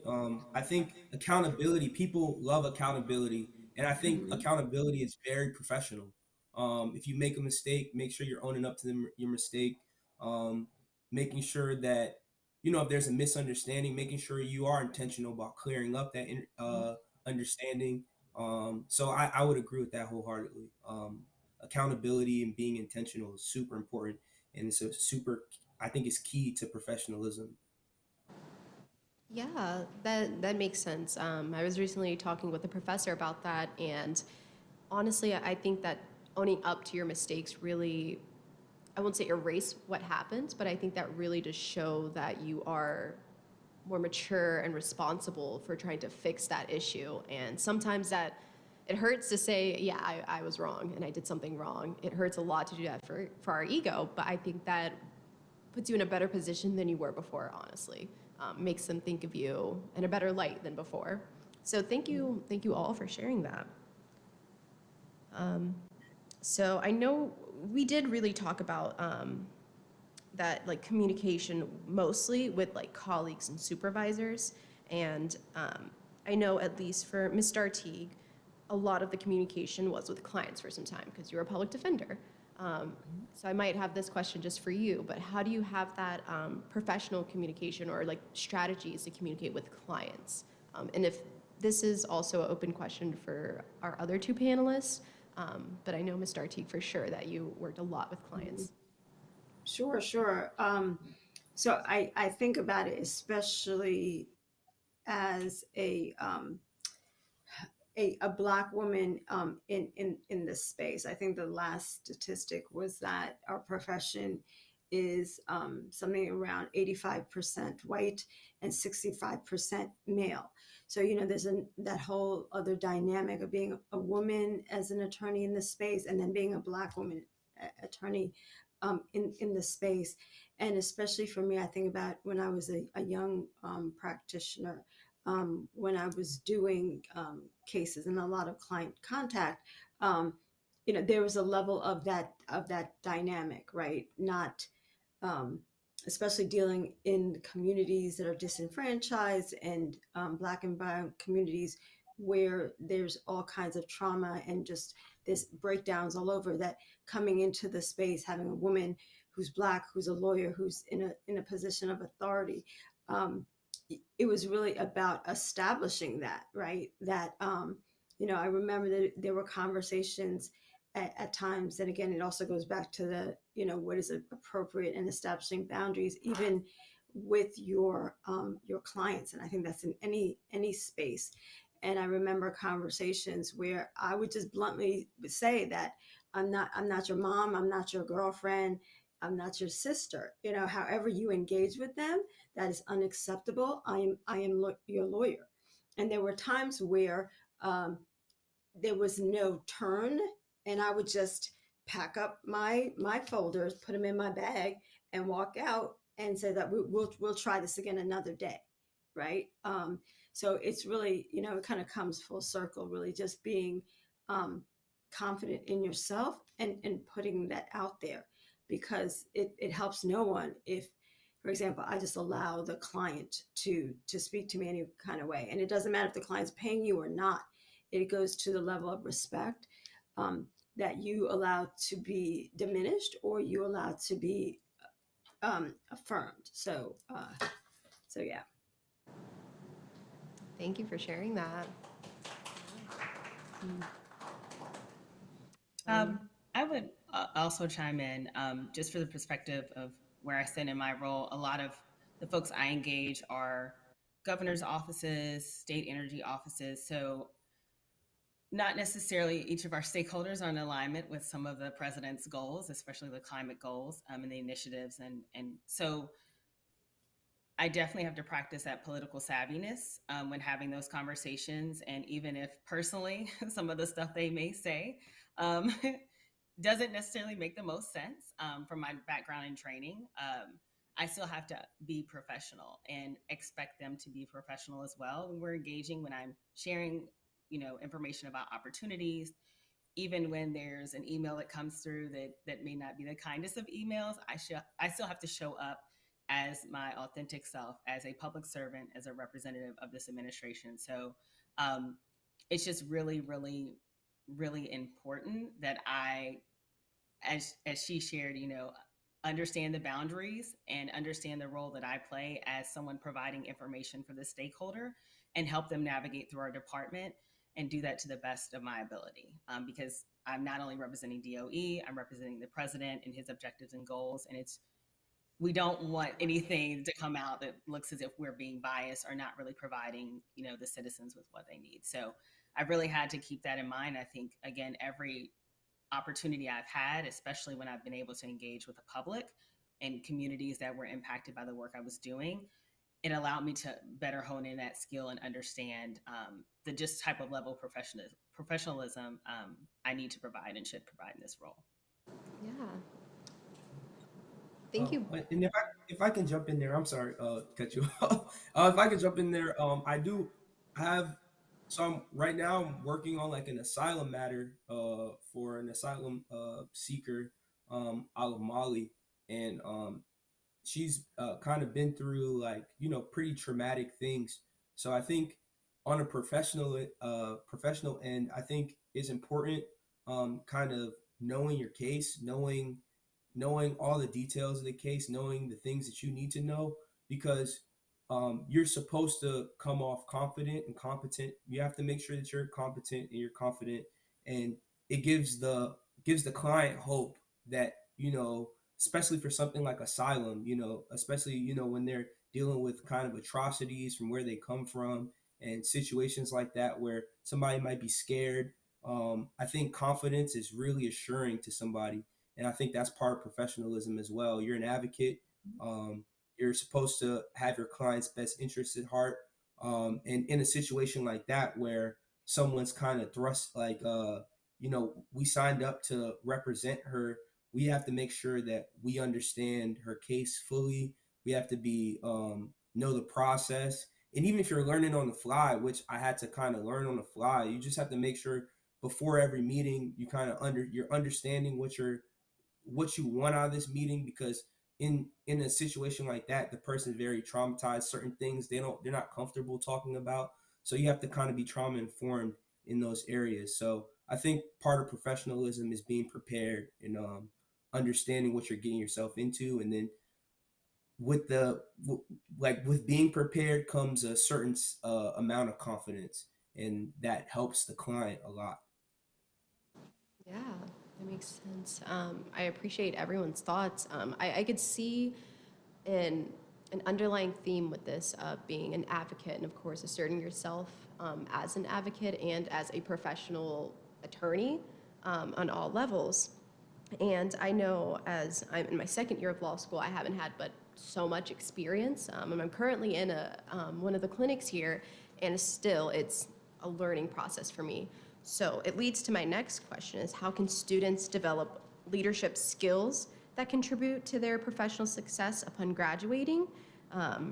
That's the question itself, but I wanted to add something else. When we are applying to these jobs, they only see what we have done. They can learn like, oh, we know how to operate this type of management system, or we know how to write this type of paper, or things like that. How do they see other things? How can we advocate, again, the word advocate, how can we develop and advocate these skills that contribute to our success after graduating? For anyone. I say what is key is mentorship. Again, I use myself as an example.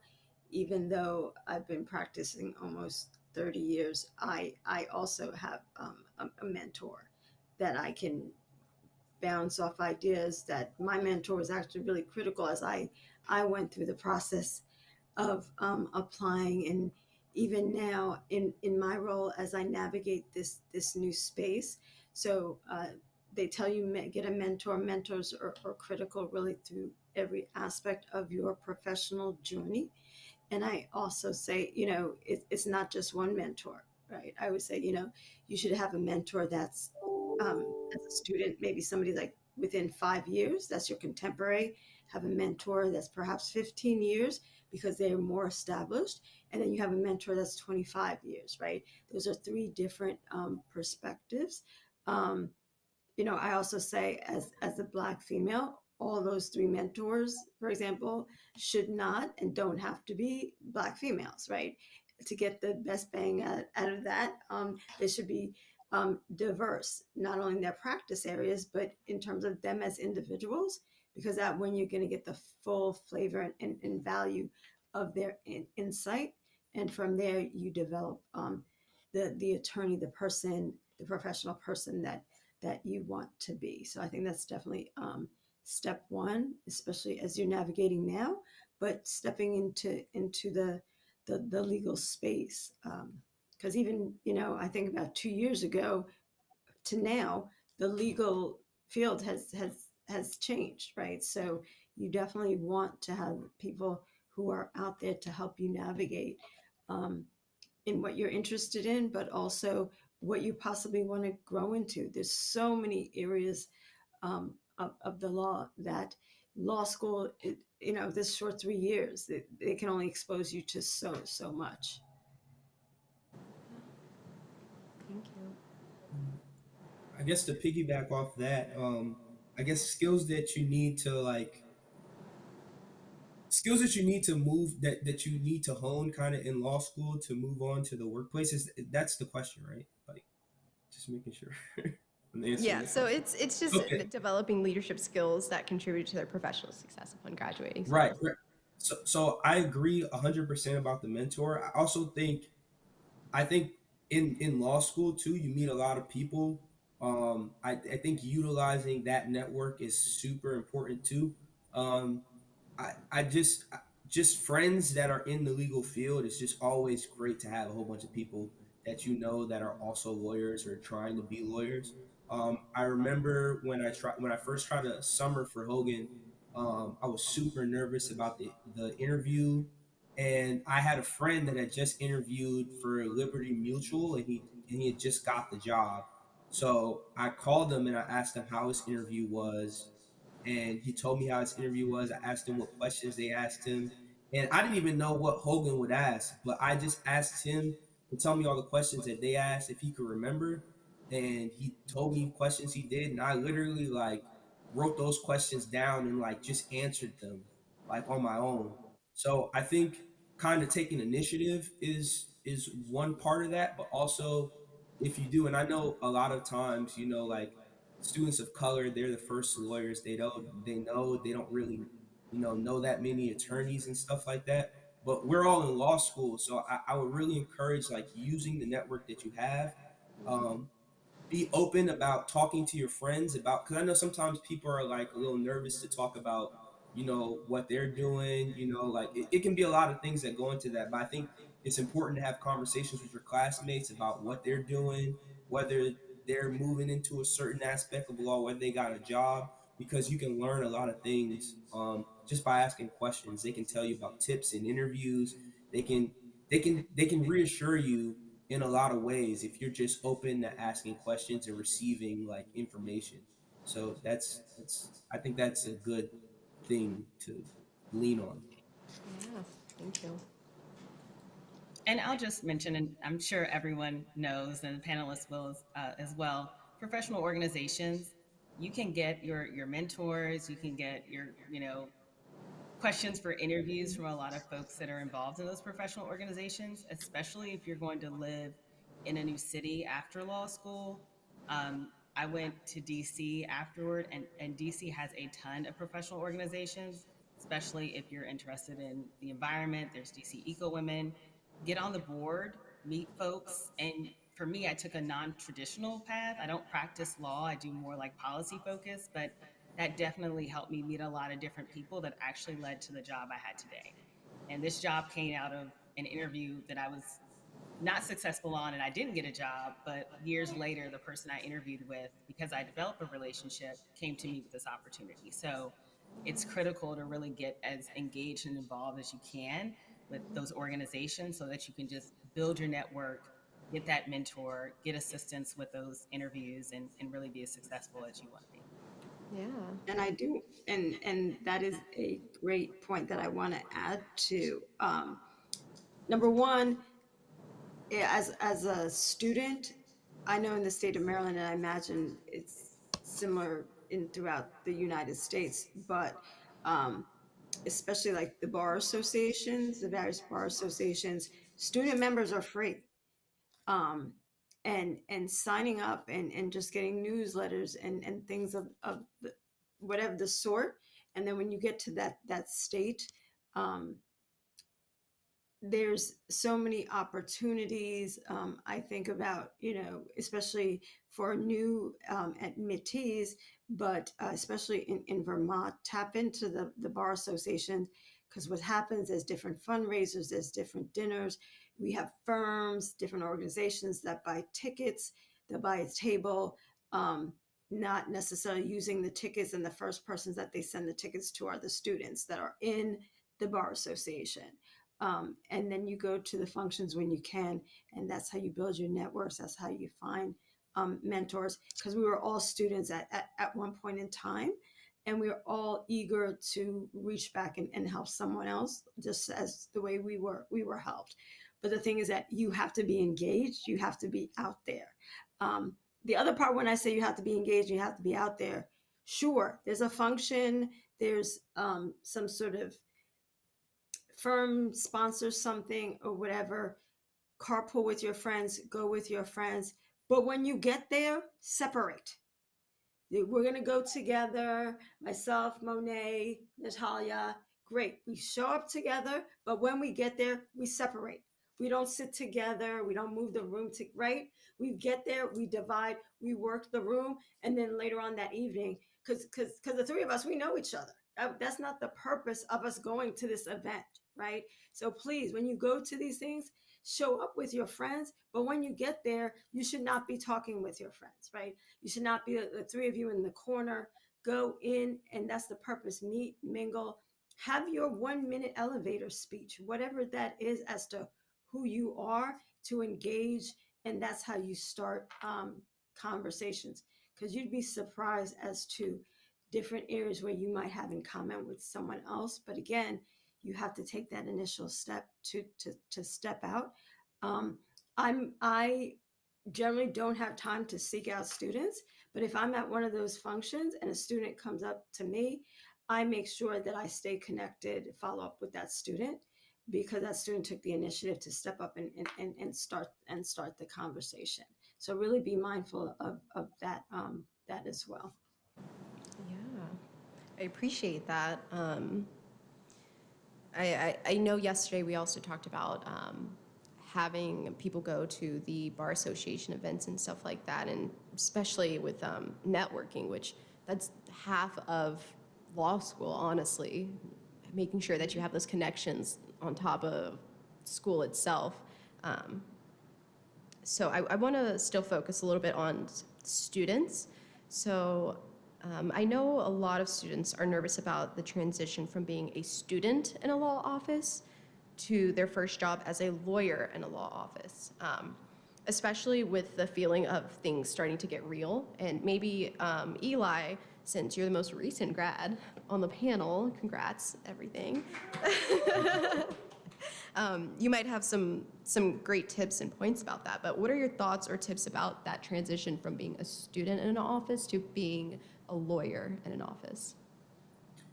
Oh, well, I say thoughts are, I feel like the first few like weeks, you're just trying to think like, man, I hope they don't fire me, you know, like I hope I hope they oh, you kind of have that imposter syndrome. I at least I did. I was like, man, I just hope, like somebody doesn't like turn something over and like, man, we made a mistake hiring this guy or something like that. But I've definitely like since then, I've definitely like settled in.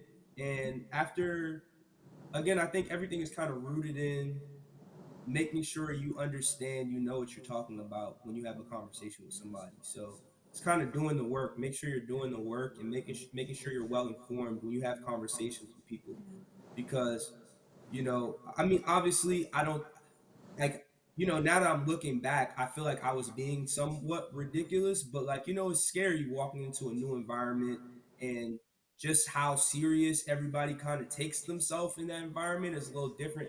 For me, I've been in school my whole life. School has its serious moments, but a lot of it is filled with meeting new people. And like you said, it's networking. So I think it was a little bit of a curve, but once you get kind of settled in, and you turn in a few, you make sure you're on top of your work, you make sure you're doing good work, I think everything starts to slow down. And now my work kind of just feels like I'm in school again, honestly. I can talk to my colleagues without it feeling like you know everything means like the world. I can have regular conversations. I think it's just a matter of getting used to the pace of where you work, settling in, and then I think everything will be good from there. But I mean, at least I was like kind of like nervous when I first got in. Like everything, I'm like, man, this got to be perfect. And I mean, for the most part, it still got to be perfect. But you don't gotta trip as much. Like Yeah. you have other people that are going to support you. They understand that you're new. They understand that you're just working. So you got to understand that you're working with humans, people with empathy. Well, you'd hope that they have empathy. For the most part, people have empathy. So um, they understand more than you you think initially. So once I got to understand that, and I realized that I work with really empathetic, patient people, everything has been pretty smooth so far. That's good. I'm glad things have gotten better. It's really That's helpful and encouraging, honestly, because I know that I was the one to write that question, so I was a little nervous. So, if any other panelists would like to share, we can. If not, we can move on to the next question. I guess I would add that the reality of being an attorney is essentially, I believe the last numbers were 2022, that Black lawyers only make 4.5% of the profession. So the reality is that in whatever capacity um, you're going to use your law license, you will most likely be either the only one or only one of a couple. If you're lucky, there's others that look like you. But I would say to you that regardless the circumstance, always walking into this space with a sense of that you earned that opportunity to be in that space. You walk into that space confidently that you belong there, and that is why you are there. And I think if you try to hone that sense of self, everything else comes together, right? So like if you come into this space like I belong here and I'm going to handle my business, it comes together. You figure out how you're going to handle your business, right? Because you already have that attitude that I belong here, and you're going to do what you need to do to figure it out to make it work. But really, it's always remembering and having that sense of confidence. Because unlike the majority of our peers, we're not given the opportunity. We earn our opportunities, and always coming into that space with that sense that I'm here because I belong here, and walking into it and owning the space like that definitely makes a difference, especially when you're new navigating the space. But it's something that you intentionally having to tell yourself. And again, I myself on a daily basis say my mantra is I can do hard things. Like even today, I'm like my mantra, I can do hard things. And it's coming into those spaces for me most of the time. I'm the only female or I'm the only Black female, and really making sure to own the space and not feeling that I can't speak up or I'm not going to add, and just always being confident. But it does require to be intentional about it. Appreciate that. So I'm going to shift gears a little bit, and I think I'll leave it to two more questions I have, and then I'll open it up for the audience. So I had mentioned earlier, well, actually, Torrin had mentioned earlier about the challenges within the workspace and trying to navigate that. My question I have is, how do you navigate the expectation of respectability politics while also staying true to yourself? This is for everyone.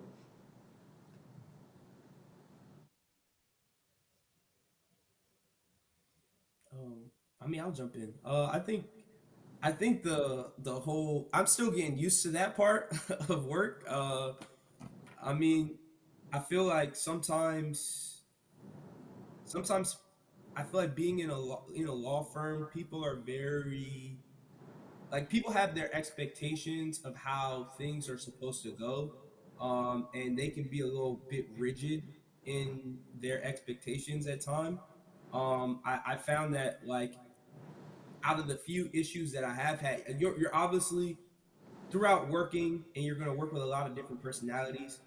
Things may not always go perfect, but I think in order to always understand the respectability politics and always staying true to yourself, I think it's about being like kind of forward and being able to have conversations with people that may be tough, but like obviously they're measured conversations, and but I feel like certain conversations need to be had. And I think it goes back to that boundaries point we were talking about earlier, where you got to establish boundaries and you got to let people understand how they need to deal with you.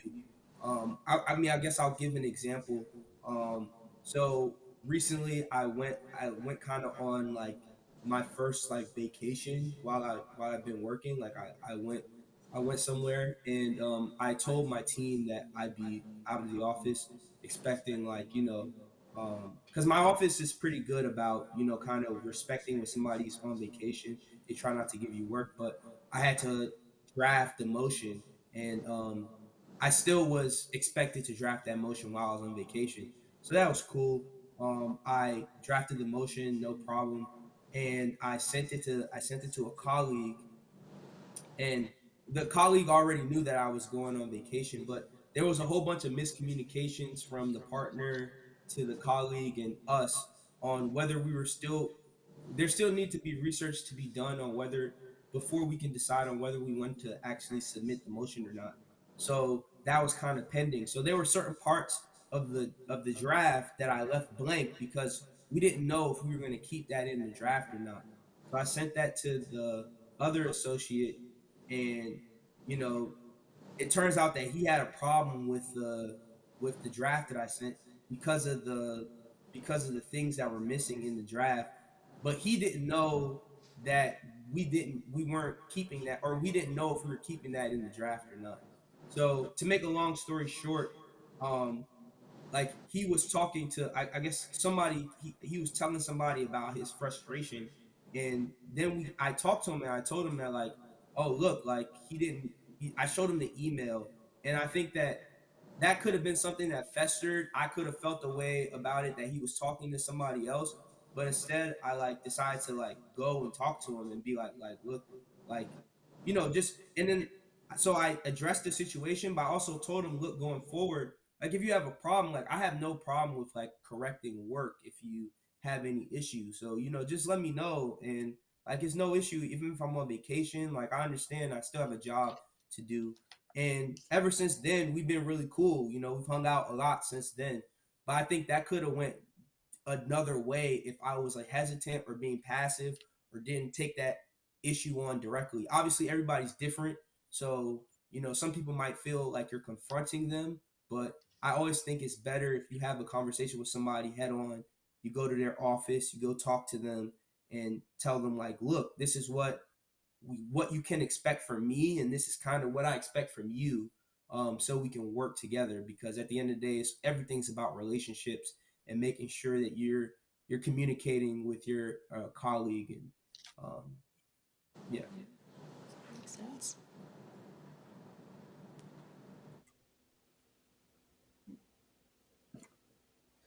Yeah, I will say that there have been some challenges just within what I bring to the department and what the department is trying to do, especially the work that hasn't necessarily and historically reflected folks who look like me. And the work hasn't been very focused on folks that look like me. So I think some of the challenges I've experienced in this role is just bringing other ideas to the table. And sometimes from my colleagues not really having them be well received, and just having the conversation about it and being very honest and explaining to them, how this ties into the overall goals and work that we're trying to do. It's been really helpful. And I think I've tried to frame it in a way that I'm educating some of my colleagues about an area or work that they're not as familiar with because that's just not been their lane. So that's allowed us to have a mutual respect and understanding about what I'm sharing and what my thought process is and how I'm going to do the work in my region and how that fits into the bigger picture of the department. So um, it's always going to be an uphill battle with some folks, but it really is important to just lay it out and say, this is the perspective I'm coming from. This is why I think it's an alignment. And what I've seen is that we've been able to come to a common consensus. And the respect is so important because to his point, I've got to work with these individuals again, and I'm only here for a short period of time. So I need to do as much as I possibly can with the time I've given, and having those disconnects or any kind of friction in our work relationship can really halt what the overall objective is. So I've just been trying to go in and say, let me respect you. This is where I stand. This is what I'm striving to do, and let's see how we can move forward. And it's been well received. So I would say as long as you can try to keep that at the forefront and come to the table with that, it's going to be really helpful. And sometimes it may not work, and that's okay. But at the end of the day, we're still colleagues and we still have to move forward. So I definitely punctuate both sets of comments. It is thoroughly about communication, and it's really thoroughly about your work product. Because over time it will chisel at the biases, chisel at whatever the issues are, because your work does speak for itself. So I can't emphasize that part enough. It is really important at every phase that you are putting out the best quality work, because no matter what industry you're in, the bottom line is what type of product it is. Are you getting your billable hours? Are you getting the sign off on the policy issue? Are you getting the best outcome for your client? Is always the bottom line. So Thank you. You all actually covered my second question. It was just going to talk about some of the challenges that you all face or notice as attorneys within your field and how you would improve these. And I hear from everyone basically just communication, really, making sure that you speak with the people that you're having issues with or sort of issues with. So I do appreciate that. I think I will open it up to the audience if they'd like. So Yanni's going around with the mic if anyone has questions. Okay, so yeah, again, just introduce your first and last name, the year you're in, and just make sure the question is one question and it's concise. Maya? Sure. Okay. Hi, again, Maya Young, 2L, president of BOLSA. My question is, and I think it talks about, one of the panelists mentioned just like staying true to yourself while navigating that field. And in my opinion, I guess, in going into like public defense work and civil rights work, there's always like the respectability politics that play a part in that. And so I guess my question is, how do you guys navigate that while also maintaining professionalism in that sense? Thank you. help me out in terms of your question. Give me an example. I guess in terms of just like expectations that they may have, and I guess navigating or trying to combat, like you mentioned like being the only one or being one of the ones, like how playing in expectations in that role in terms of like what they expect you to do or expect you to be, navigating like even tokenism, for example, like how do you navigate those sort of things while also staying true to the work that you want to do, and also just you as a Black person within that field? Mm-hmm. So first and foremost, in total transparency, it is exhausting because you are doing that pretty much all the time, every day when you're out in that professional space, right?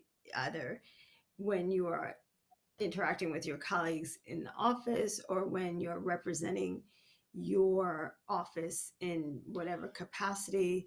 Like, for example, for me now, we're in the legislative session, so I'm advocating a great deal with members of the House and Senate. So I'm in Annapolis.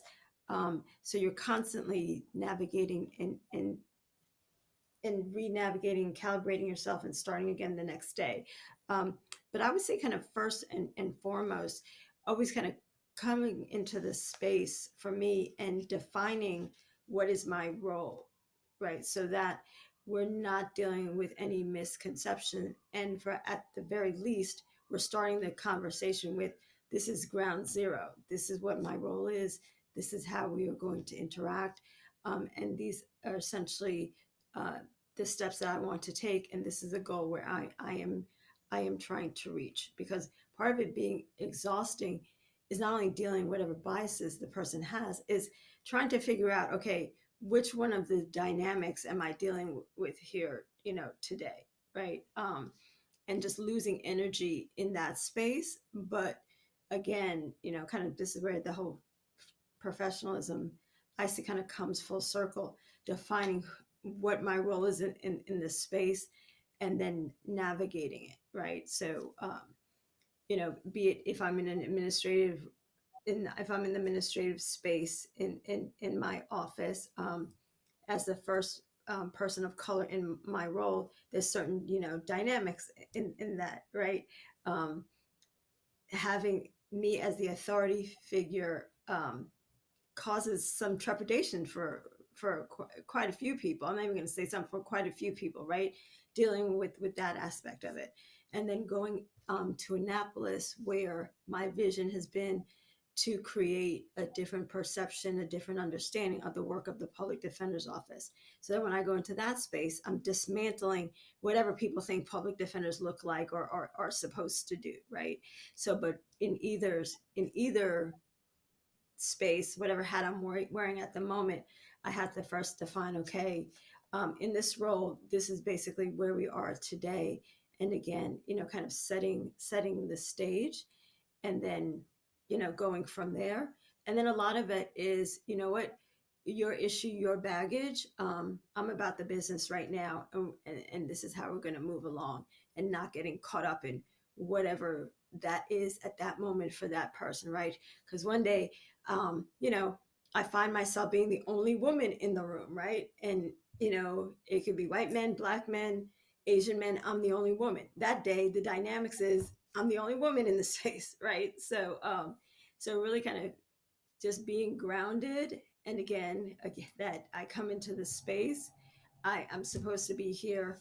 I have a mission. I have a role, and making sure that I'm embracing that and not getting lost in whatever else is happening.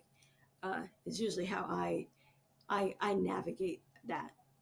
And again, at the end of the day, it's exhausting, and some days I'm better at it than other days. But part of it is just giving yourself grace, and then knowing the next day, the next time, it's a do-over, right? Um, so I think that's pretty much how I would frame all of it. No, thank you for that response. We really appreciate it. Adam, with another question. So earlier I asked this similar question, but my question is around personal branding already as a professional and especially as a lawyer. I mean, future attorneys and lawyers currently. The question is regarding how do you manage your personal branding on social media specifically? What do you do to kind of protect yourself from being targeted, for instance? I'm not gonna lie, I'm pretty bad at the whole social media, like keeping up with my LinkedIn. People had to tell me that, like, I it still said that I was a law clerk on, like, on LinkedIn a while ago, so I had to change that.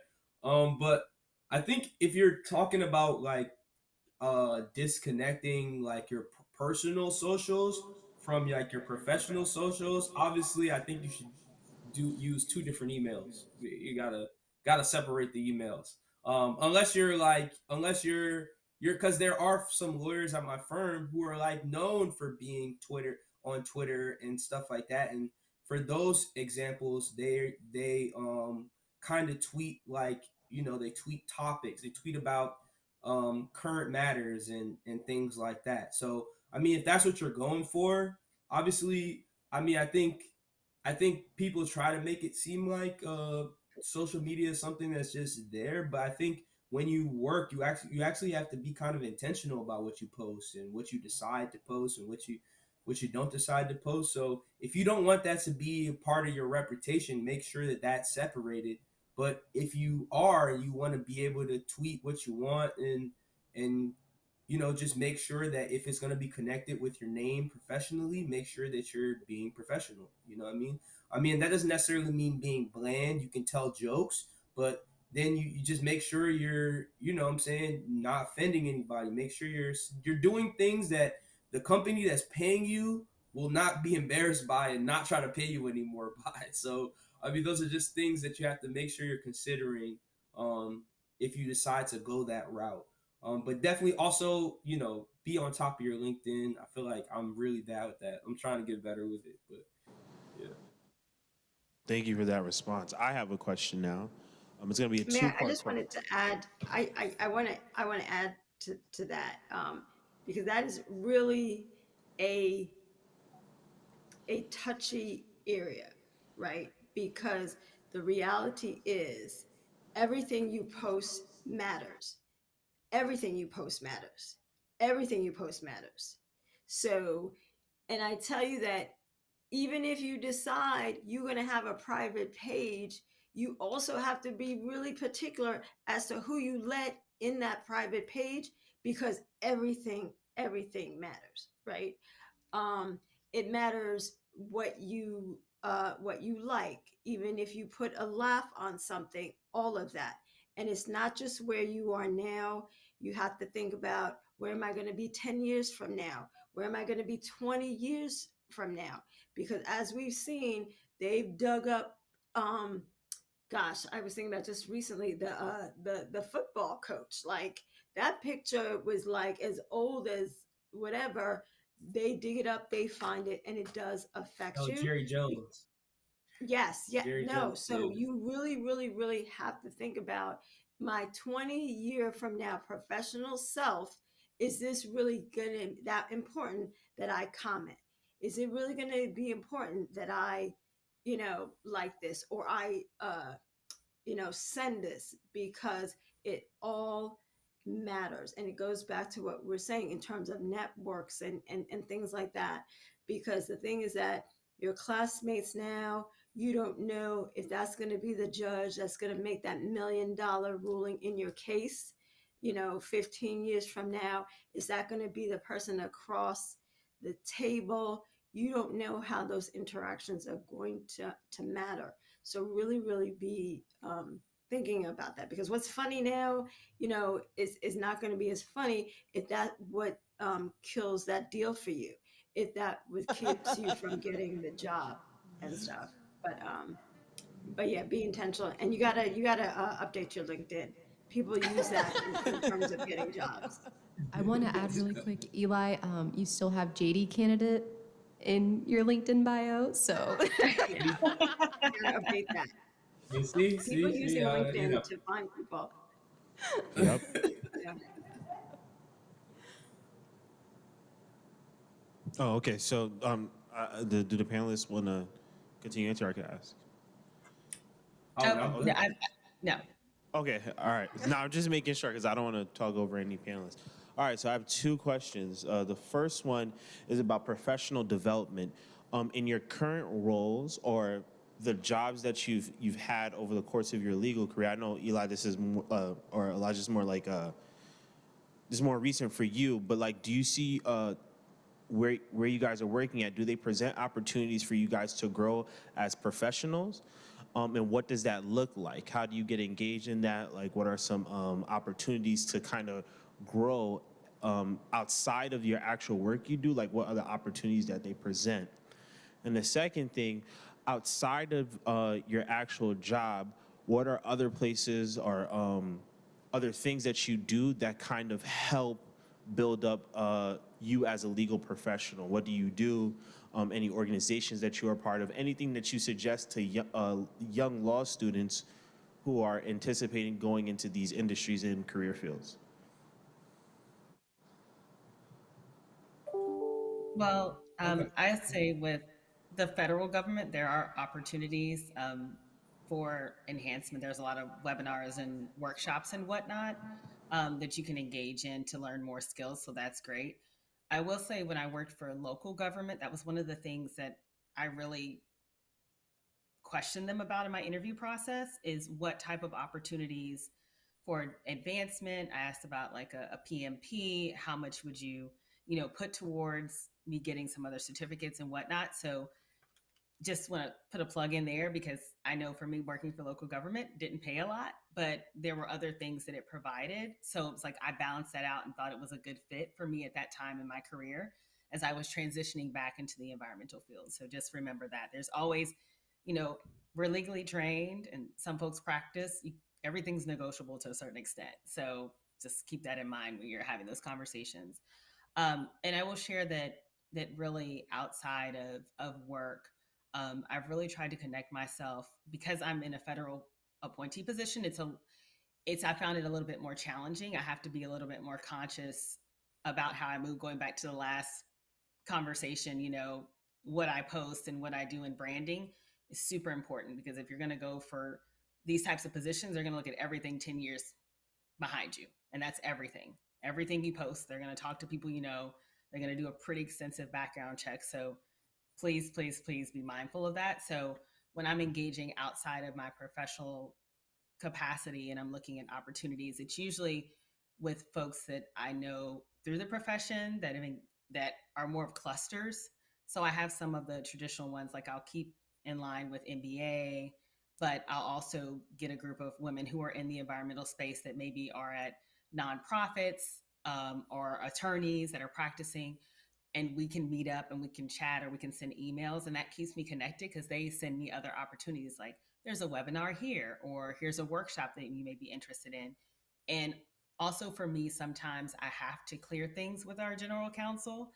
So that's just something to put out there, just in the position I'm in. So I haven't felt in the year and some change I've been here that I have just as much freedom as I did before, but that's just me being super cautious. That may not be everybody else's game plan, but yeah, I've really utilized my circles and my networks to find those other organizations or find those opportunities to help me continue to grow and excel. Because I'm not going to be here forever, and I still want to do a lot of different things. So I want to continue to expose myself to those opportunities. So when I'm ready to leave, I already have a knowledge base, or I already have a connection, or I already have just some way I can connect myself to that work and be able to move forward. So I would say in my area of practice, we are constantly offering continuing legal education, especially when we think about in criminal law, it's constantly evolving, and also in terms of STEM and technology, right? We have to be up to breast. What are the latest techniques in DNA? When you think about cell phone tower technology, you think about body cam. So we're constantly offering continuing legal education in-house, depending upon the state in which you practice. There are continuing legal education requirements. A lot of the spaces where you'll get that information as well are through the various bar associations. They're all offering either in-person or virtual, some type of webinar in all the practice areas. I would tell you that the opportunity for professional growth is not just taking courses in wherever you're working, but also take different courses and things that you may be interested in, right? Because that will help you pivot at some period in time. So it may be something, you minored in college, and then, there's so many areas of law, and that may not be where you're practicing, but continuing to stay abreast on what is the current state of the law, what are the new things that are happening in that field. I would put out there in terms of the other part of the question, I'm a big proponent in terms of community outreach, pro bono service, regardless of where you practice, what area you practice. Pro bono service is really needed and extremely crucial. And at least in Maryland, and I imagine in other states, different areas of pro bono service will also offer a CLE. So there are a lot of programs, for example, for the elderly, in terms of doing a basic will before you can participate in that clinic. And I know in Maryland, they have students, the University of Maryland, University of Baltimore School of Law, similarly in your state, where they offer that not only for when you're a law student, but also when you are a practitioner and maybe do work in a different area, because they want to encourage the pro bono service. For me, even though as a public defender, some of my colleagues say that is pro bono service, but I do believe in engaging with the community. But I engage in the community in ways that are outside of criminal. So I engage in the community. For example, I do like a debt collection clinic I'll participate in, or even engaging in the community with like a resume writing workshop and interviewing. I'm also part of an organization called Innovation Works, and essentially it's about entrepreneurship, and bringing my leadership skills to that environment. So there's so many spaces where are extremely welcoming to lawyers, where you can use the skills that you have and have learned that are not necessarily the practice areas that you engage in, but it's really important and necessary as emerging lawyers, young lawyers, seasoned lawyers, that we are giving back to our communities and engaging in that way. Yeah, and I'd like to add I'd like to quickly add. I think a great way to like grow in the legal profession in your office or in your firm, if you decide to go that route, I think there's kind of two approaches. One approach is if you already have an idea of what you want to do, I think it's a little easier. Like, so for example, if you want to be a partner, I think you have to take the steps to kind of do that. So you have to be intentional about telling people that that's what you want to do. So people have that in their mind. And then I think you can go about it, get a mentor within the firm, ask them what it takes to become a partner. That way people already know that that's what you want to do. And, when it comes, because if you work for, let's say you work for a large firm, there are so many attorneys that come in yearly that like, in order, you have to kind of put yourself on their radar. You can't just expect kind of people to be like, oh, you've been doing good work. Obviously they're recruiting at a high level, so everybody's doing good work. You have to let people know that this is what you want to do, in order to get there. And then there's the approach of you not being so sure of what you want to do.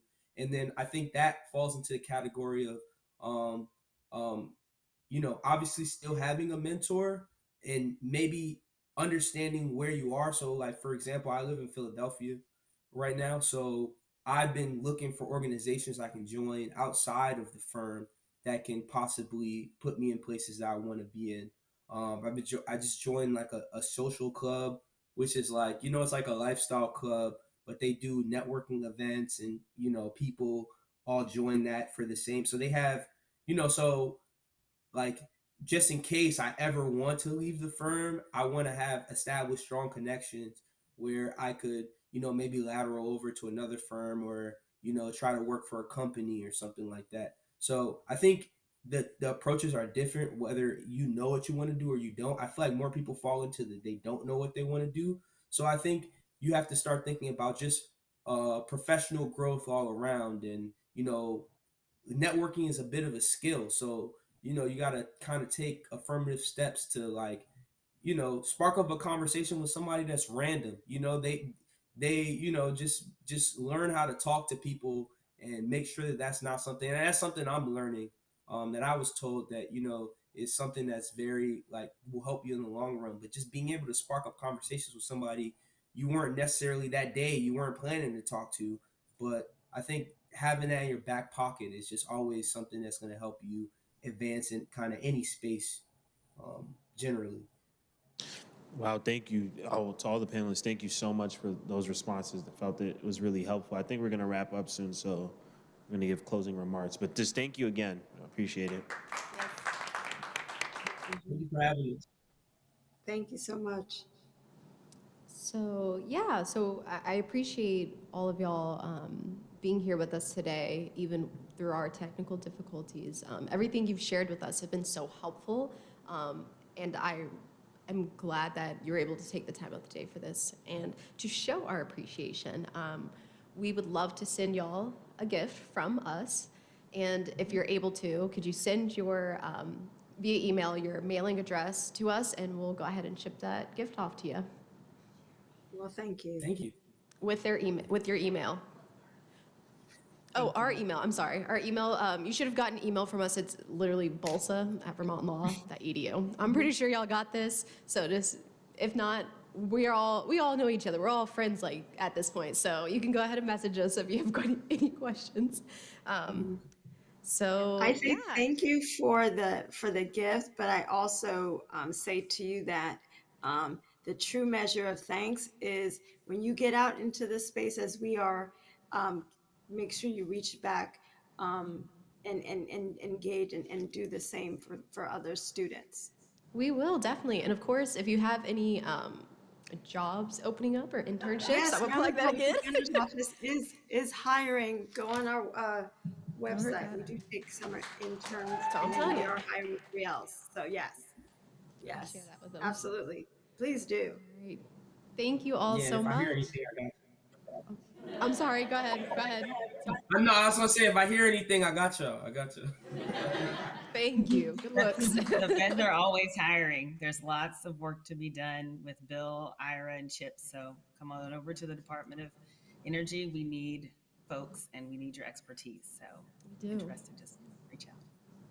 All righty. Thank you so much, and y'all have a great rest of your day. Thank you. Thanks, everyone. Thank you all.